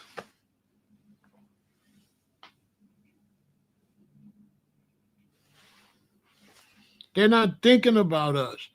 So that's why the birdsong fake Black Panther dude and these certain blacks are trying to throw us into something. That's us. Roland Martin and all them is jumping in it, throwing us in something. We don't got nothing to do with it. And we not trying to save no immigrants. So you got these blacks. It's always these weird black leadership that want us to save people, but they never show up and ask them people to save us. You never seen Roland Martin ask no black immigrants to come out and protest with us. But he's going to ask us to protest with them. Show me any of these black talking heads that have ever asked black immigrants to do anything for us. But always want us to do, it's not even Steven. They don't say nothing to them. Like I said, when we have our brothers and sisters get unalived by the police, you don't see no Jamaicans out there with no Jamaican flags on. Jamaican stands with foundational Black Americans. Haitian stands with you. Nigerian stands with you. You don't see none of them punks. You don't see no blacks nowhere stand up with us. Never.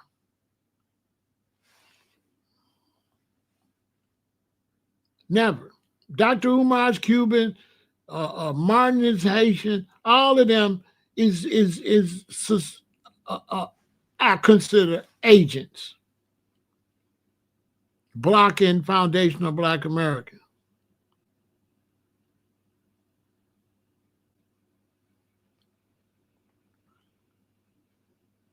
But you ain't gonna see Martin take his big head ass out there and get involved with the Haitians when they start getting them.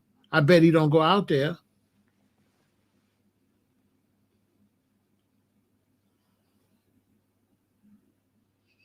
No, black people must love each other internationally. No, foundational Black Americans must love themselves. And the hell with the rest of them black people. And when they love us, then don't love them. Don't listen to what he's talking about.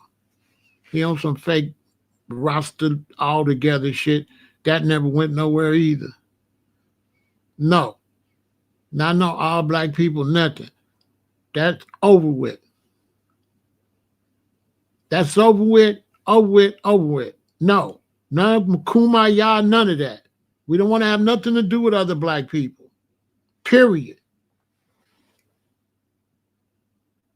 We are not reaching out to nobody. Now, all the other blacks get together, then call us. Because, see, that's phony. If all black people are supposed to get together, why can't the rest of them get together on their own and then call us once they pull it off? Why we got to, see what I'm saying?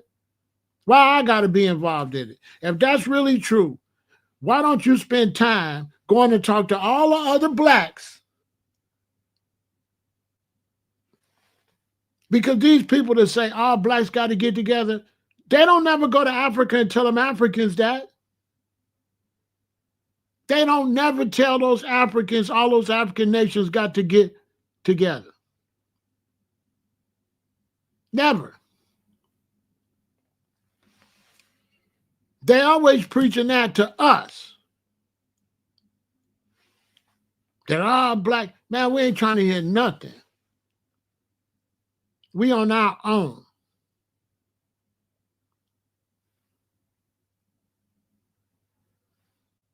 And some rosters that ain't unified can't tell me nothing. I embarrass the whole Rastafarian ideology. Because they bobo, they don't even mess with each other. So don't even get me started on fake ass rosters. The roster principle is correct, but that don't mean nobody's abiding by it. You understand? The roster ideology is correct, but you got to know the difference between a correct ideology and whether it's being practiced or not. and it's not. The Rasta movement ain't practicing nothing Rasta. Nothing. Matter of fact, they not even masking because they got on head wraps and dresses and all that. But I ain't trying to raise my son to walk around with no frock on, with no Bible, his head wrapped up. Get the hell out of here. They worthless. The Rasta movement is worthless unless I start one and lead it. It's the only way to go somewhere. If I start Thug House, Rastafari House of Thugs, is the only Rasta be worth a damn. The rest of them Rastas, is some busters. If something broke out, I'd rather ride with the Crips, the Bloods, the GDs. If we get in a war, I'd rather ride with the gangs. I would never ride with them Rastas. Rastas talking revolution, they can't beat the Crips. They can't beat one Black American gang. All the Rastas in the world can't beat the GDs. Somewhere eating a beef patty, you know what I mean?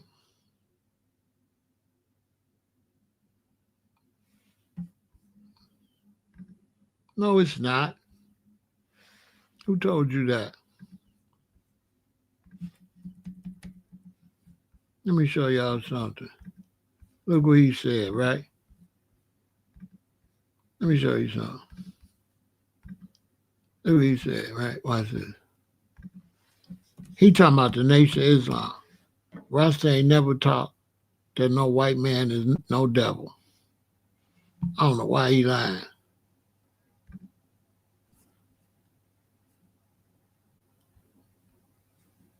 People just be saying anything over here.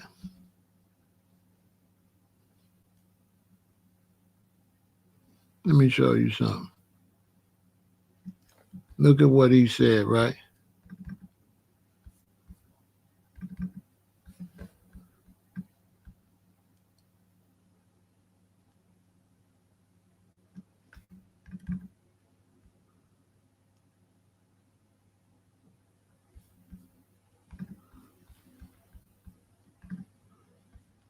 Look what he said. That's what he said, but this the reality. That's what he said. He say this. Now, is what he say look reality? That's what he say, but this the reality. Look.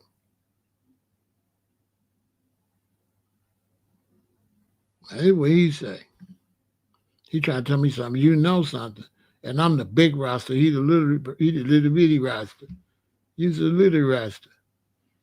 You're not like Big Pharaoh. Look, the reality. So see, in these type of things like Rasta, they talk a make-believe talk. They don't talk reality. This the reality. This the talk. But this the reality. If you go get into Rastafari culture and the music, them people run the whole thing. The music, the concerts, everything. Blacks don't run nothing. Them black Rastas don't run nothing. As a matter of fact, they can't do no shows. They got to go to Europe. And when they come to America, they got to go to Colorado, right? They don't go to no black places. They got to go to Colorado and this other little weird spot. They got to bounce over to Europe. And they be on stage. You should see the audience. You don't see no blacks in the audience. I'm telling you. You ain't gonna see no lot of blacks in the audience like that, unless you go like Jamaican, some Jamaican bash. That's gonna be mostly a bunch of bad men on stage talking about what they're gonna do to each other.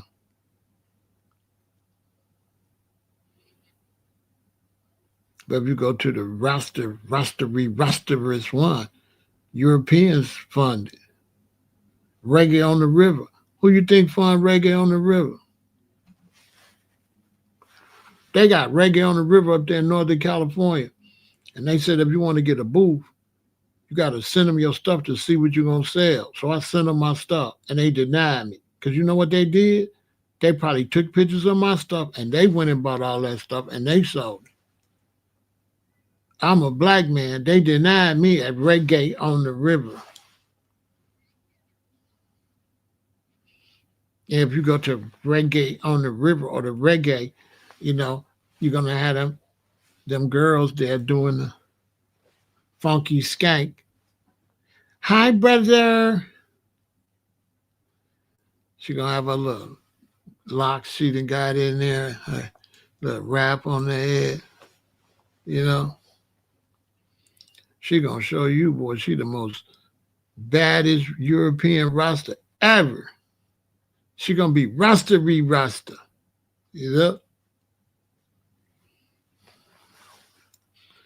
She going to be Rastery. She going to be more Rastery than the black ones. I'll tell you, she going to be the biggest Rasta in all the European Rasta. Yes, Bridget. Hey, Bridget. Yes, Bridget. Hey, look, I swear to God, something wrong with me. When I go to them type of reggae stuff, right? You should see how everybody look at me.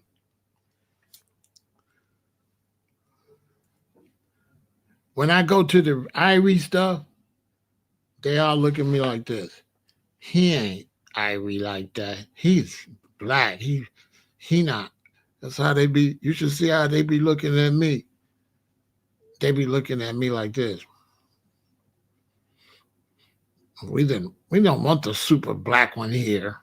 Because I'm black as hell. They don't want you to be there blackety black like that. Because I'm not Irie and shit. They don't like me. They don't like me. They'd be like, no, you're not Irie enough.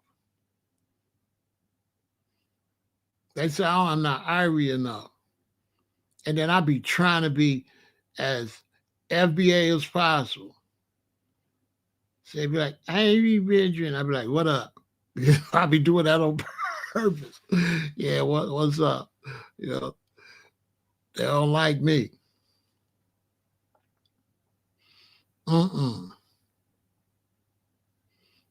They be trying to push up on me. Irie. I'm like,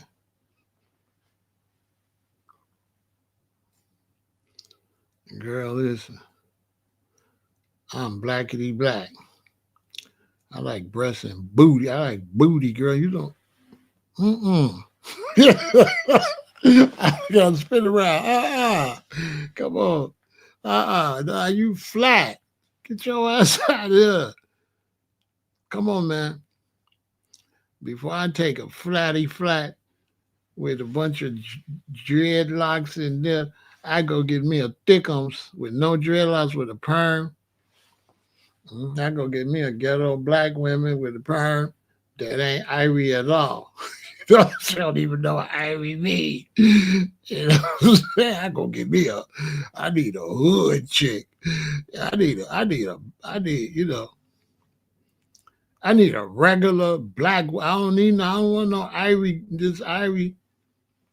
Girl. I don't even think I like the word Irie. What you think? I ain't no Jamaican? Girl, we don't get your ass out of there. They be trying to skank for me and shit. Hey, I went to the this big herb. This queen I knew, she was making cookies. And she wanted me to come out and film because I be doing camera work. So she wanted me to film the event and film her when she win her award for the cookies and stuff. So I went to this big ganja, big 420 event. Every booth was white. It wasn't a black vendor nowhere. And when I came, you got all the booths where they got all their different herb and all their different bud, and they there representing the high time and all that. And when I came and I walked, you could see the white dudes that on the booth they stand back. You can see them looking at me like this. You know what I'm saying? Like the black dude, they would just be looking at me. Yeah, you could see how they was looking at me. Like, who was that? Right? It wasn't no greeting type look either. It was like, who is he?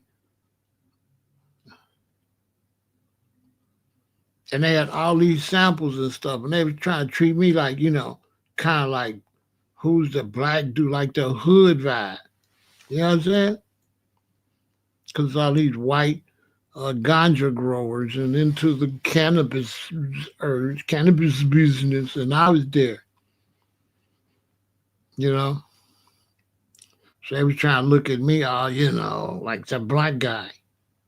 So shit, I was just then I did the black guy. I went to every booth, they had free samples. I just took my bag and rubbed all the shit in my bag. Yeah, I'm the black dude. All this samples. Say something. I just acted my color. I left with a big bag. I went to every booth and just how they have samples. I just rake all these samples in my bag. One time I told dude, man, the samples is out. He think I took them all. He put some more. I raked them in there right while he was there. Yeah, you definitely don't. Oh, you don't want me here?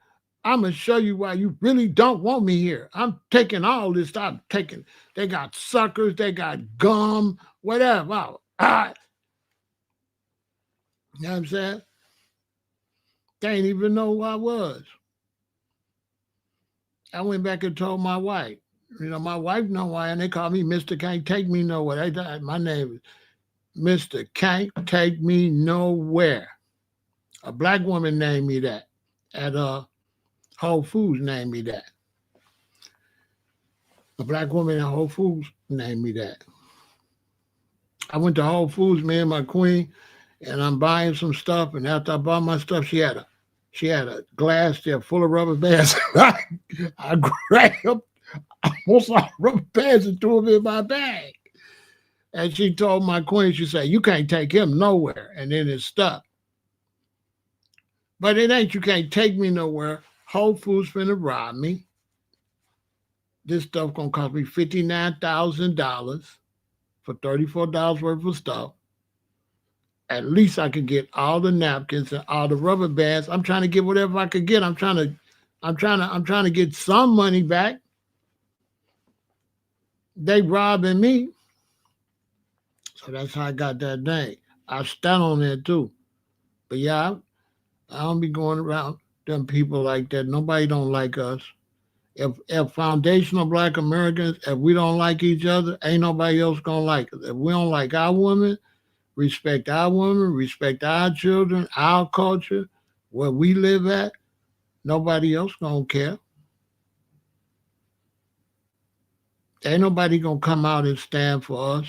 They want us to come stand for these Haitians. Show me some Haitians came out for George Floyd.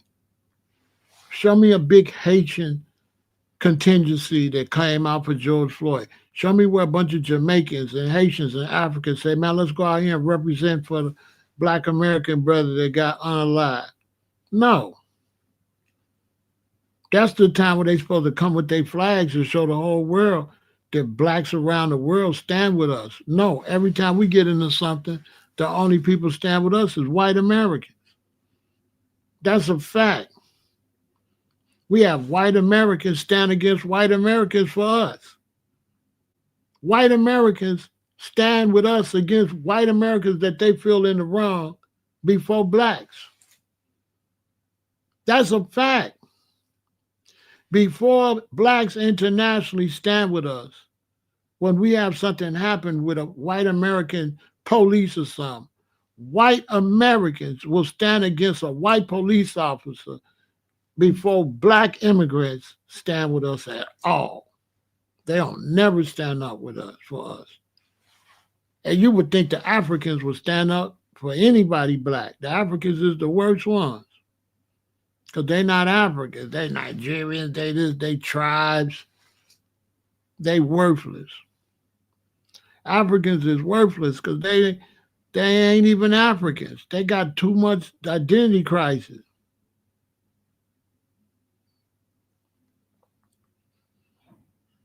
Africans is the same way. African men come here, they just want to sleep with the black American women. All of them do that. The Haitians, I don't know. I don't got no relationship with Haitians.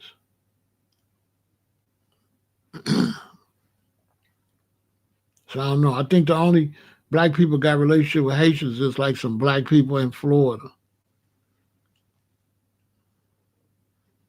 I got a friend live in a building with a Haitian. She said they nice. She said he real nice. So I can't generalize because I'm sure there's some nice people in every culture. But the overall culture don't benefit us. And I'm not for black people always sticking our necks out by ourselves. It ain't about hate. I'm not pushing hate. I'm saying I'm tired of us being the only ones standing up for everybody. It doesn't don't nobody stand up for us. We got to stop doing that. Nobody gonna respect us until we show them they gotta respect us. And the only way to show them you gotta respect them, leave them out there by themselves so they learn. If we play, that's the best. FBA is the best thing could happen to us. Because if we play hardball with black immigrants, things will change. They'll go back and say, hey, respect black Americans. Because when Trump threw us out, black Americans said they wasn't going to help us. Yeah, we got to show them. Because we don't need them. They need us before we need them. We already independent. We already in the United States. We've already made it without them. We already made it through the fire. Back my grandmama and them.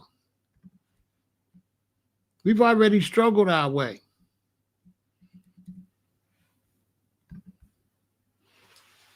What do black immigrants bring for foundational black Americans? Because they take a lot off the table. They don't bring nothing. We don't benefit from them none. As far as hollering and black, they're worthless. What? They might as well not be black. There's no benefits in them being here. They like having another enemy. I got to deal with racism. As a kid going to a Lutheran school, I had to keep them in check.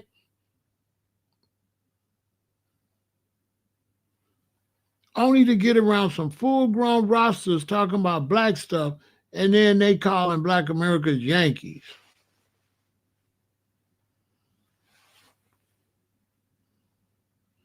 Exactly. If they would have stood with us, they wouldn't be in this situation. And see, I'm going to tell y'all this and I'm going to go. This for foundational black Americans and all blacks. The dominant white culture is watching you. And when they see you when you don't like your own kind. And nobody likes you or trusts you when you don't like your people the same color. I'm telling you, because they look at it like this. If you brown and they can't trust you, what make you think I'm Asian or I'm white? What make you think that I believe I could trust you? I cannot trust you. You can't even trust yourselves. This is how they look at you. Nobody gonna like you when they see you don't like your own. That's race and family. If you go out here and you mistreat your brother in front of other people, them people will not ever trust you. It's a shame. See how he treat his brother? It's his own brother. Man, he ain't no good. Stay away from him. Nobody likes you. They do not believe that them people sit down and say, throw them out. Yeah, black Americans don't care. That's what they say. Look, when they decide to put out black immigrants, they say black Americans don't care. They don't even treat black Americans right. Why would they? Y'all don't think white America know that other blacks don't treat us right? They don't like other blacks because of that. I'm telling you the facts. White Americans do not like black immigrants because of the way they treat their brothers and sisters that's black Americans. They don't like you. Who would? To them, you a snake. They feel like we can't trust you. They know damn well they can't trust you.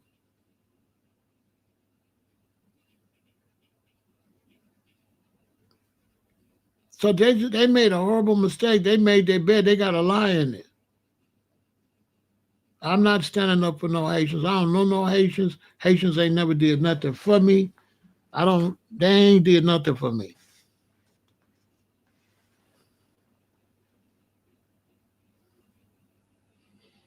All the blacks do is compete against me. They never work with me. They never try to compete with me against other colors. They don't compete with us against Asians.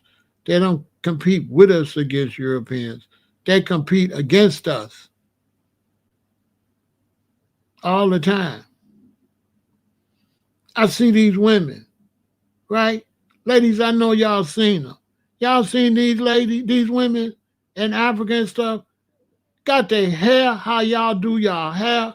Their whole swag is black American women. Going all the way back to Diana Ross and back.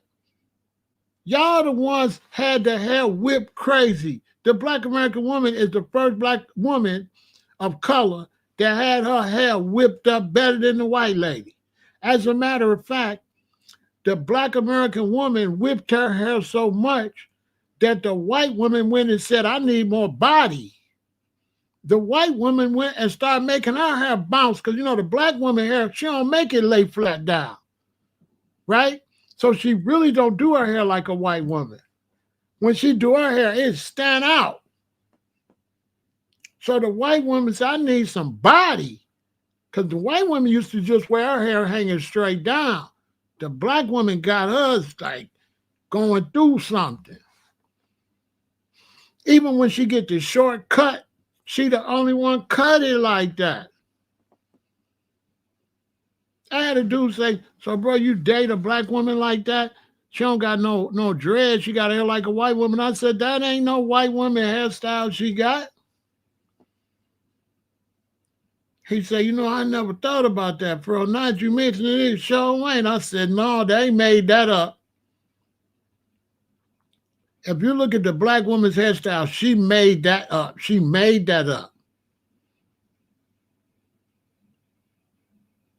I swear to God, she made that up. She did not get that from no Europeans. I'm telling you. Her whole look is her own original. She made that up.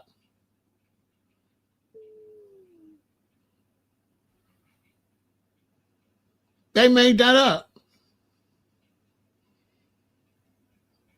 That's why they be looking cute. They be looking cute as hell. Hey, man, I'm telling you, man.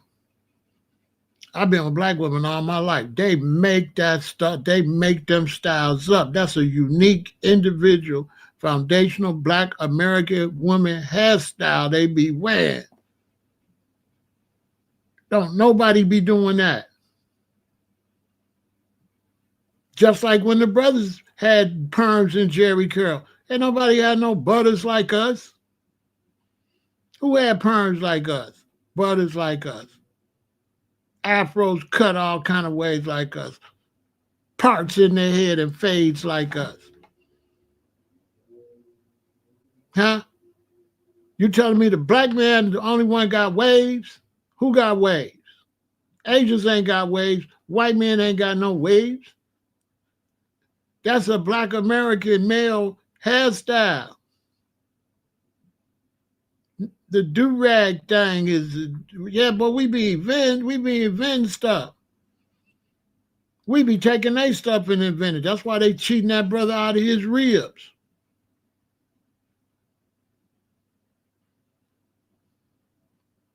That fried chicken we eat now, that's our fried chicken. They ain't fried no chicken like that. They wasn't eating no fried chicken like that. They was eating baked chicken.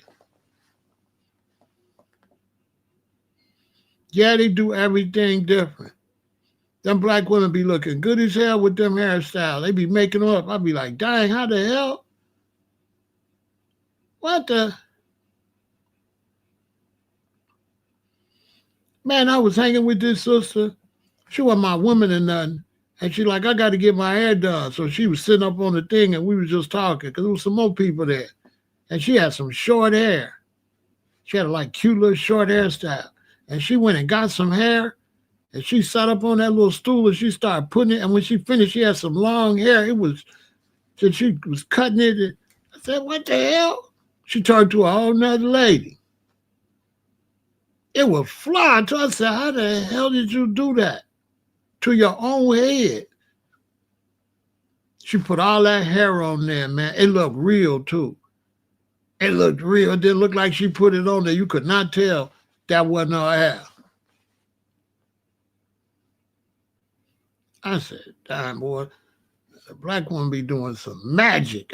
I said, I was impressed. I said, what the? It's impressive. I ain't gonna lie. That's why I say, oh, this ain't no white lady stuff. Because, you know, we be thinking, oh, you trying to straighten your hair like a white lady. No, they not. I used to say that too. They say, oh, you trying to look like Barbie. No, Barbie ain't got that hairstyle right there. Mm-mm. Yeah, Barbie ain't got that. Now, they going to make a Barbie like that. They be making their own styles up. Should be looking cute too. I ain't gonna lie. They be looking fine.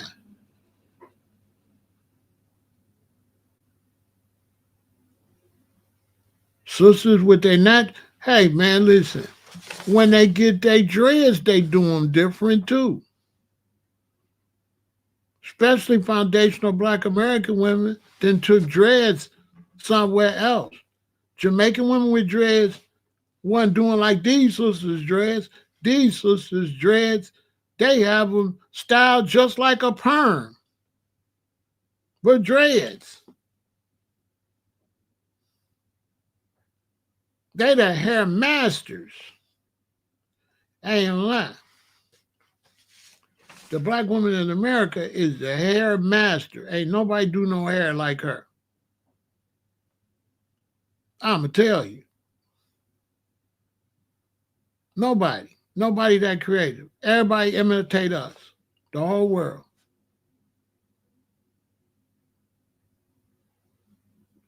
That's what the song. The stone that the builder refused shall be the head cornerstone. That ain't just black. That ain't black people. That's foundational Black Americans Bob Marley talking about. Because we the stone that the builder refused. We the one everybody refused. Even our own black people refuse us. Be a foundational Black American. You ain't Rasta enough. You ain't African enough. You ain't nothing. You see how they Rastas talk all that pro-black and Rasta unity? Be a foundational Black American like me and go around. They try to play you down. Dog, they the most Rasta.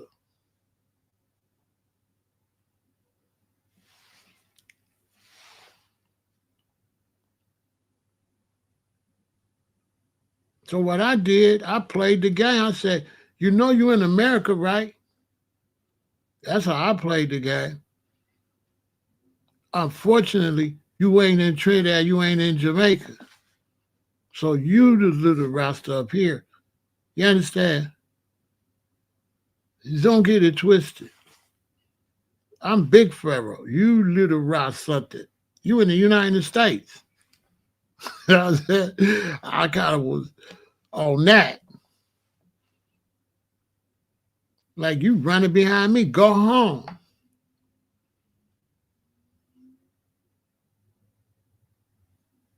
Yeah, I play. Like, yeah, okay, I see you with Ross Bingy, Ross so and so, Ross something. Hey, Lord, come here. Hey, Mo, come here. You don't got all these Mo's. Well, you ain't got all these Lords. You ain't got all these G's. Y'all little up here. Boy, you in Chicago. You don't run nothing. I let you stay up here. You know what I'm saying? This big Pharaoh. Boy, you might be somebody in Jamaica, but you ain't nothing. Oh, 79th State. You know what I'm saying? You know where you at?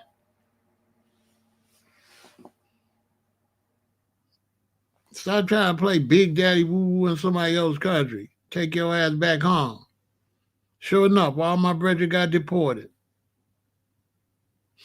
They got deported because they never really came in and built nothing worthwhile in the community, and they did their reggae and made money. They wasn't really no super haters, but they never really locked in and build nothing. They was always want to be weirdos. They didn't never really want to be like black. I went to a festival at the park, Washington Park, me and my queen. It was a reggae band on stage in Chicago. Whole bunch of people out there. You know, if it's on Washington Park, it's all mostly all foundational Black Americans. But because it's a Caribbean festival, you know, some Trinidadians, there's some Jamaicans and stuff there. But if you're in the Black community, no matter what kind of festival it is, you know, 80 to 85% of the people gonna be foundational Black Americans. So these brothers was on stage doing their act. And then they said Trinidadians. Everybody said, yeah. They said Jamaicans. Everybody said, yeah. They said Virgin Islands, yeah. They didn't say none for all Black Americans. They didn't shout out Black Americans on the stage in the Black American Park in the middle of a Black American community full of Black American people. So my queen at the time said, so just fuck us, huh? That's what she said. I said, look at this shit here. These dudes gonna come to Chicago, do a show, and shout out everybody except the black people who territory they in with all these Black Americans out there. I said, you know what? Now if they all get deported, you think I care? Now that ain't disrespect. To be up here from the Caribbean and shout out all the Caribbean islands at a thing and ignore the Black American people that's right there at the show.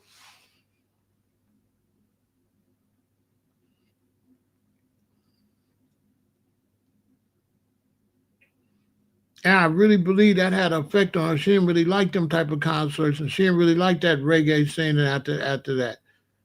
She was just, she's FBA, and I was the one into the culture, and I'm bringing her to something, but they set a bad example. I couldn't even bring her to see nothing like that because they was constantly setting bad examples, made her want to go back around her own culture. She didn't want to be around that. That's why Rasta failed in the United States because they didn't respect Black Americans. But was talking fake unity, fake. It wasn't really in their heart like that. It's not. It was fake. It was so fake, they wasn't even showing no love to the Africans. You ain't never noticed that Rasta never connected with Africans? Never. He didn't go nowhere with Africans. You don't see no Africans, there's no Rastas or nothing like that. They didn't connect. Ethiopians didn't connect. You ever notice Ethiopians never connect with Rasta? Never. Just look at it. Ethiopians don't deal with Rasta, with Jamaican Rasta like that, because they was too busy pushing Jamaica. They wasn't really showing Ethiopians no love. It was Jamaicans this, Jamaicans, y'all man this, y'all man that. You think a brother from where Holly Selassie from gonna take a second seat to you? So these people got hang-ups and tribalism. And we in the belly of the beast. We ain't got no time to be worrying about them. I don't got no time to be worrying about the Haitians. If they get deported, bye. You have to be my friend before you get in trouble. Once you get in trouble, hey, it is what it is. The same way we get in trouble and only the white man stand up for us, the same way when he throw you out, we going to ride with the white man. Same way you did. Hey, the white man said you got to get out. Bye. Trump said you got to go. That's what they do. If Trump said something about us or Trump picked on us, you think any of these blacks would stand up? They wouldn't say nothing. They would look at it for an opportunity for them to take our position. If white America tried to smash us down, black immigrants would be happy and would try to take our position.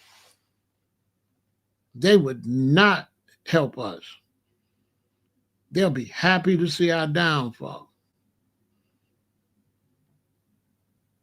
because they're competing with us, but we competing with the world. They're not competing with the world.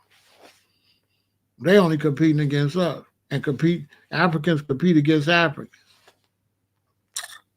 They don't compete against Russia. They don't compete against America. They compete against different tribes and different other Africans. That's all they do. Tribal war.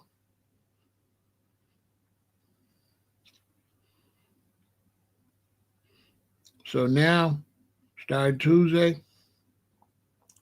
unless the Haitians give Trump a whole bunch of money, unless the Haitian government give him some money, they're finna be out of here. Rapper Zaza is under attack for attacking immigrants. She said it's offensive for black Americans to listen to the news and hear never in American history have we seen anything like this.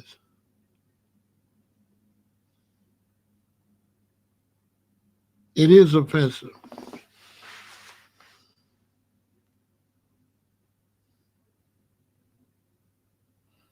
Because they did us worse. So how you gonna say never? You ain't never seen nothing like that after the civil rights movement. That is offensive. She said right. She's 100% right. She's 100% right. How could you say you ain't never seen nothing like this? She's 100% right.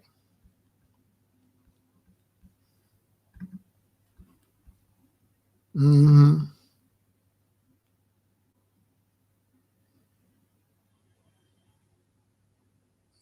Yeah, it's very offensive.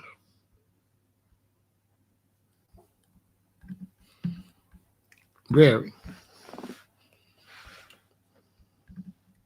We needed a book just to drive around to tell us where we couldn't stop, to tell us what gas stations we couldn't stop at, what hotels we couldn't go to. Yeah, so shout out to Zaza. She right. SZA. She 100% right. Or he, is that a she or he? I thought that's a she, ain't she? Yes, a she. She's 100% correct.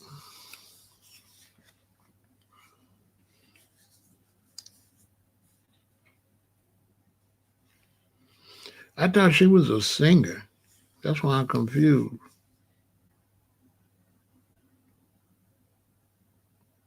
Oh, that's a sister from St. Louis. I'm getting her mixed up with the The one that's with Kendrick. Who's the one that signed with Kendrick? That's a singer, right? Her name is something else.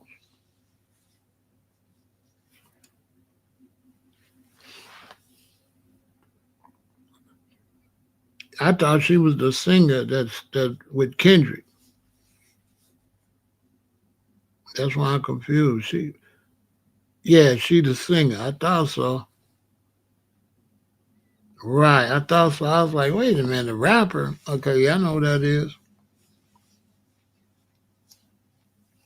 She said right though. Talking about they ain't never seen nothing this bad. Man, what? They ain't never seen nothing this bad.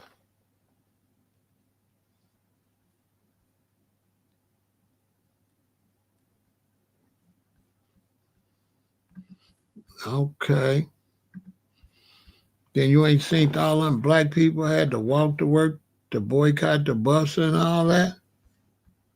They ain't seen all them black people with get squirted with water hose and dogs sicked on them. It was way worse than this. Man, that's crazy. What my mother and grandmother and them went through was way worse than what these migrants is going through by far. Not even, man, it wasn't even close. Come on, man.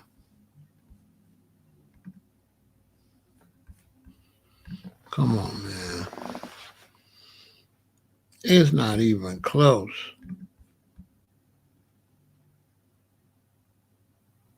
And this was the whites. I don't even got the picture of the blacks when they was rioting.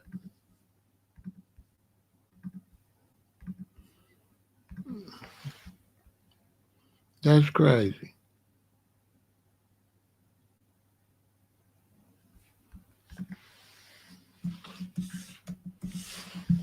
Wow.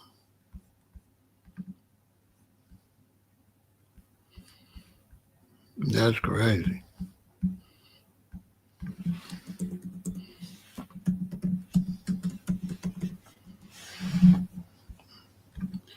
That's crazy. Well, y'all see it, just stand firm and don't get caught up in it. They're going to get deported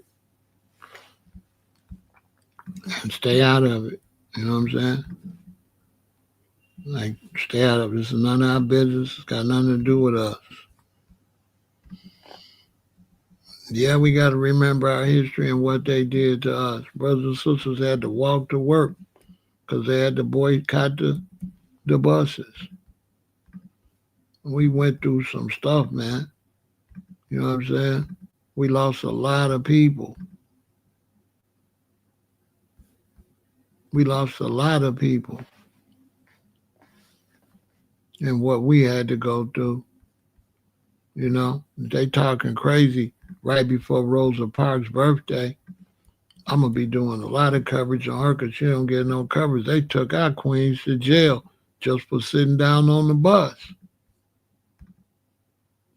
They took them to jail.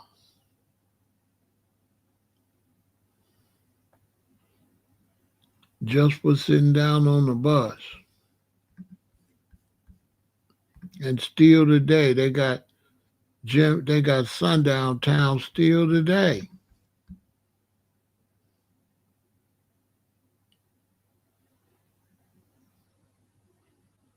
What is they talking about?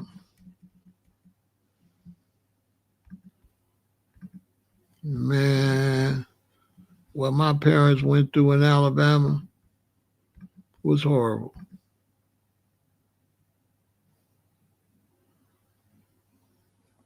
That is an insult. And that just show you the fight we got to fight. That's an insult.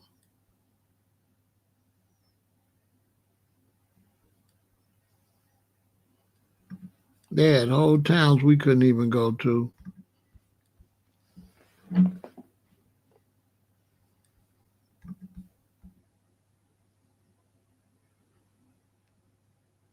Come on. Unbelievable. And we went through this fight. That's the only reason Africans or Haitians can even come here. That's what be pissing me off. We went through that for Haitians to even be here. Haitians couldn't be here in this time period. Haitians couldn't even be here without my parents and the people older than me that got out there and fought so that I could even move around. None of these people would be able to do nothing. What are they talking about? People sacrifice for Haitians, and that's what I don't like. That's why I'm gonna do a whole long campaign for Rosa Parks this week with her birthday. Because without her, Haitians wouldn't even be able to get on the bus. Without her and MLK, you wouldn't even be able to get on the bus. You wouldn't even be able to get on the bus without foundational Black Americans sticking together, protesting, standing up. You wouldn't even be able to get on the bus if it wasn't for these people right here that got out there and said, we ain't getting on the bus. We ain't getting on the bus. And they did not get on the bus. They walked to work. Black men went and got their cars and took Black men and women to work. And look at the bus across the street. Nobody on it. Because your people refuse to get on the bus and have to sit in the back or stand up and let a white person have their seat. And so these immigrants they went through nothing. Black people walked to work, went to jail just to ride on the bus. And now you come up here from Venezuela, you come here from Somalia.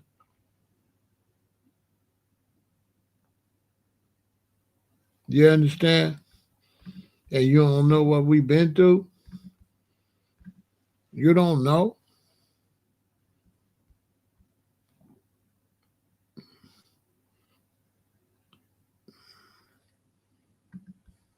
Without Charles Hamilton Houston, you wouldn't even be able to go to school. You wouldn't be going to school without this brother right here. You wouldn't even be able to go. You wouldn't even be able to go to school. You'd be in a little raggedy building somewhere.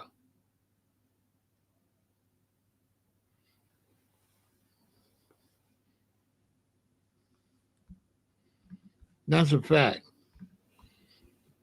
You know what I mean?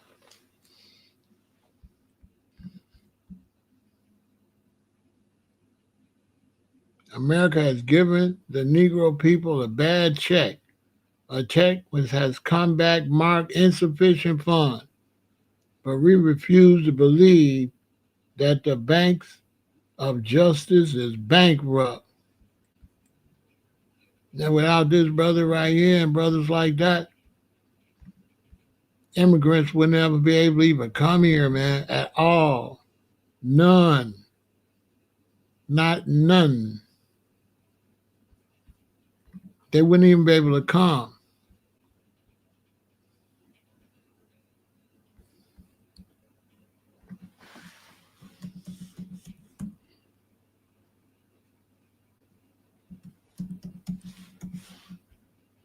They wouldn't even be able to come. Because you used to say whites only, which eliminates Hispanics.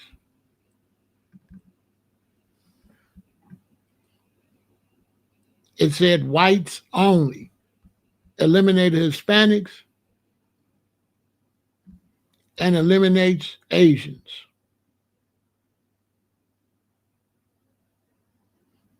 That's a fact. It said whites only. That's what it said. No Hispanics, no Asians. For all of them to drink off of a water fountain is because of y'all ancestors. See, they think it was just said no blacks. No, it didn't say no blacks. It didn't say no blacks.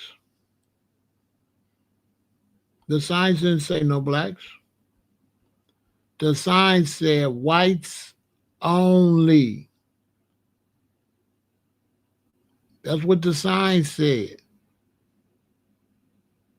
The signs didn't say no blacks.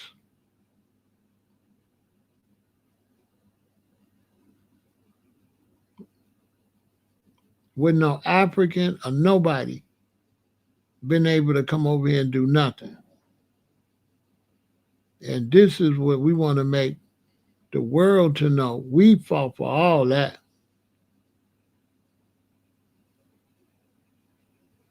We fought for all that.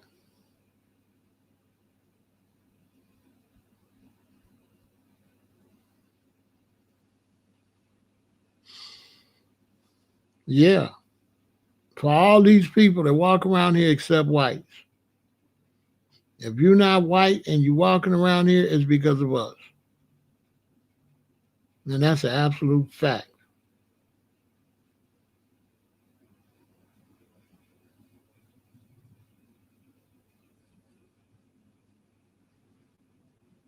That's a fact.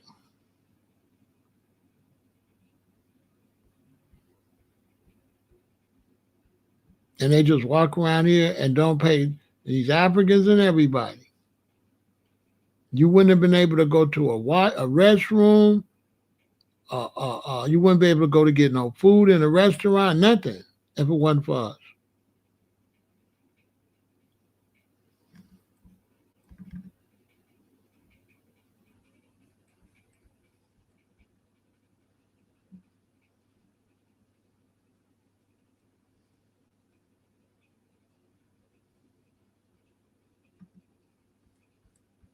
Nothing. If it wasn't for men like this, Charles Hamilton, if it wasn't for him, you wouldn't be able to go nowhere.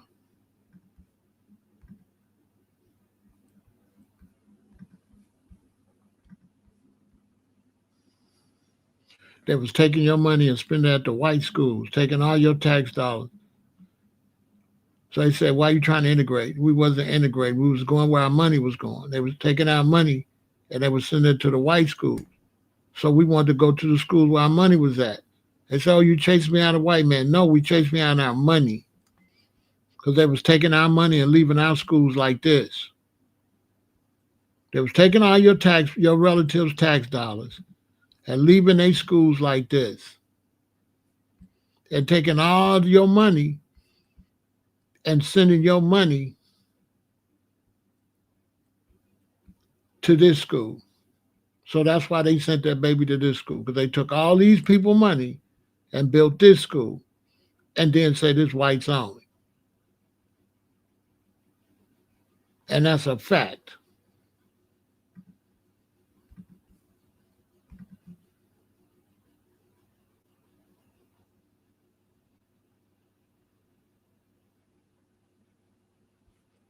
And then your people started boycotting it, and we started to say it was taxation without representation.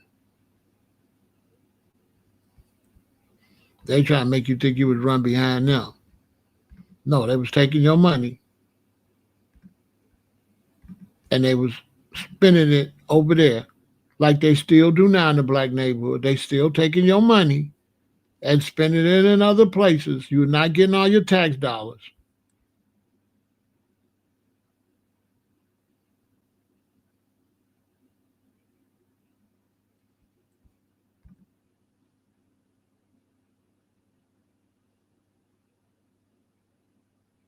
You understand?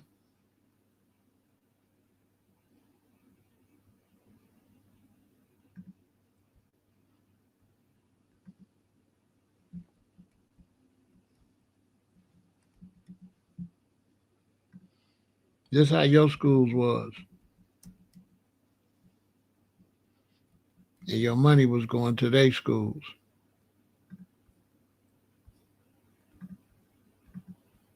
That's a fact.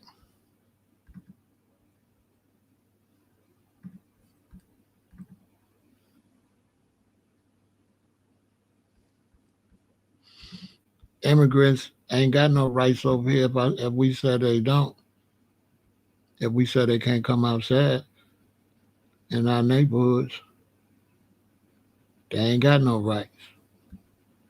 We allow them to walk around in our neighborhoods. They would have to stay in the white neighborhoods. You know what I'm saying? They don't understand that.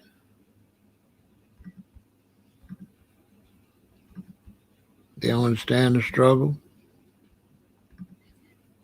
When they come over here and go to school, they don't want to respect Ida B. Wells. If it wasn't for Ida B. Wells, what school would you come over here from Africa and go to? Wouldn't be no school for you to go to. If it wasn't for Foundation of Black Americans, and Ida B. Wells and people like that, making it so we can even go to school. And people want to take this part of history for granted. But my parents was born in the 1930s. My daddy 1931, my daddy 1935. And I've been going to Alabama since the early 60s. So I'm not the one to even try to debate with. I'm really him. I'm a walking history book. That's a fact.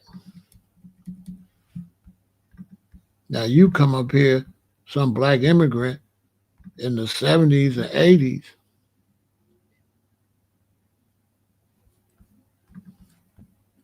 after we went through all the turmoil, after we went through all the disrespect, after this sister had to tolerate this, and we get all that straight, and then you come. You don't got to go through all this. You're a Nigerian. You're a Nigerian woman. You ain't got to go through this when you get over here. You're a Jamaican woman. You ain't got to go through this.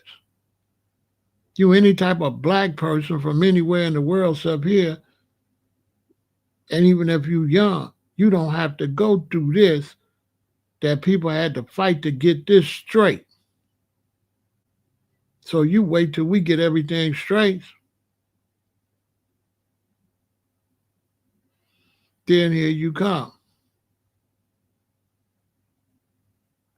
You didn't have to go what this queen went through to go to school.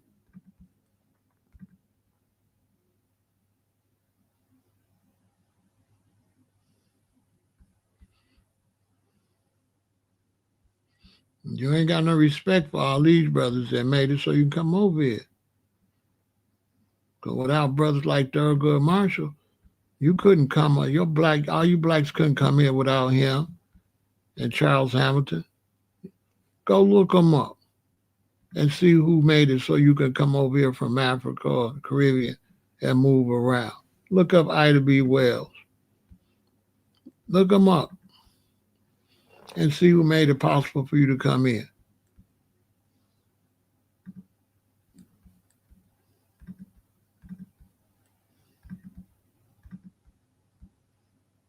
How many people fought for you to walk around here? The people fought for you to walk around here.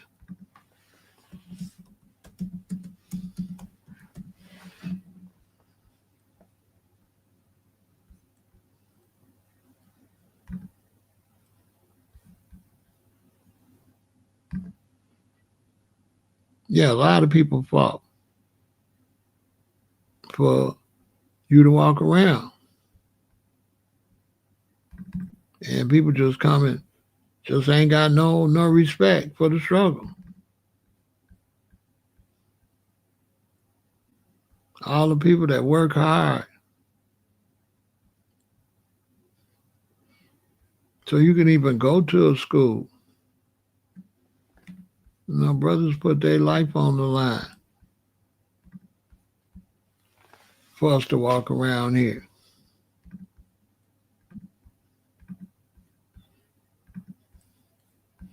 How much this man put on the line for foundational black Americans to walk around here.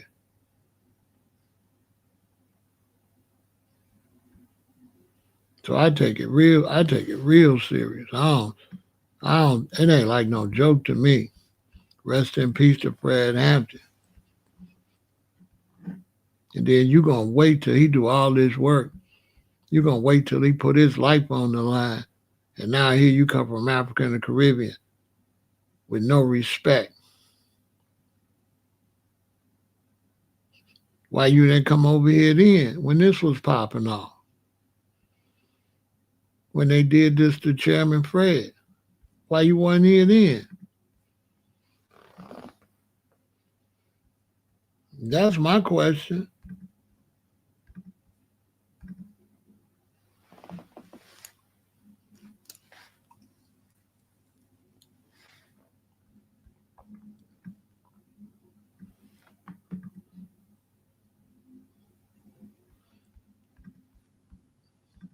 We worked hard to bring our babies up in this country to teach them pride and strength. You know what I'm saying?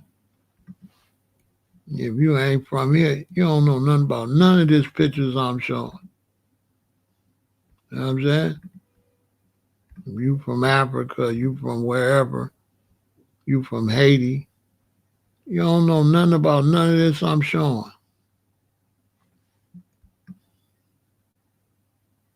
You a Johnny come lately. You don't just have some doggone respect, and you don't.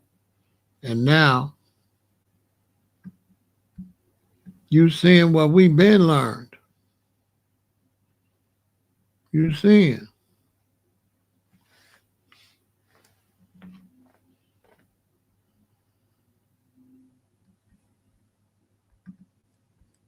We got a lot of freedom fighters out here for us to walk around out here.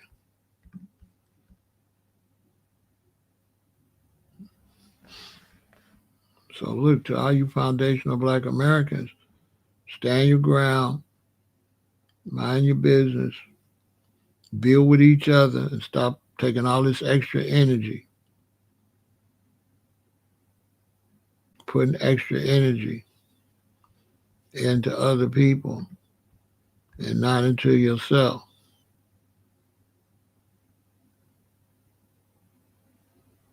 Yeah, it was crazy, Queen. It was crazy. It was definitely crazy, Queen.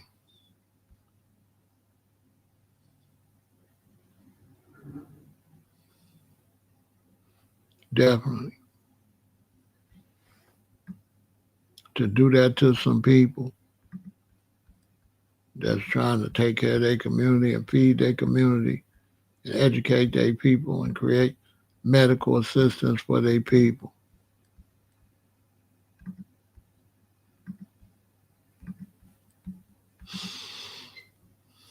And what do you do?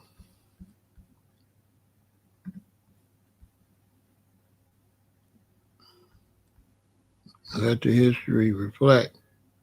This is what the Queens was doing. Making it where black people that were struggling could come pick up groceries for free. These are struggles we've been through. We've been through some serious struggles. We didn't get no billions of dollars from the government like the Venezuelans. They didn't put us up in nice hotels. No.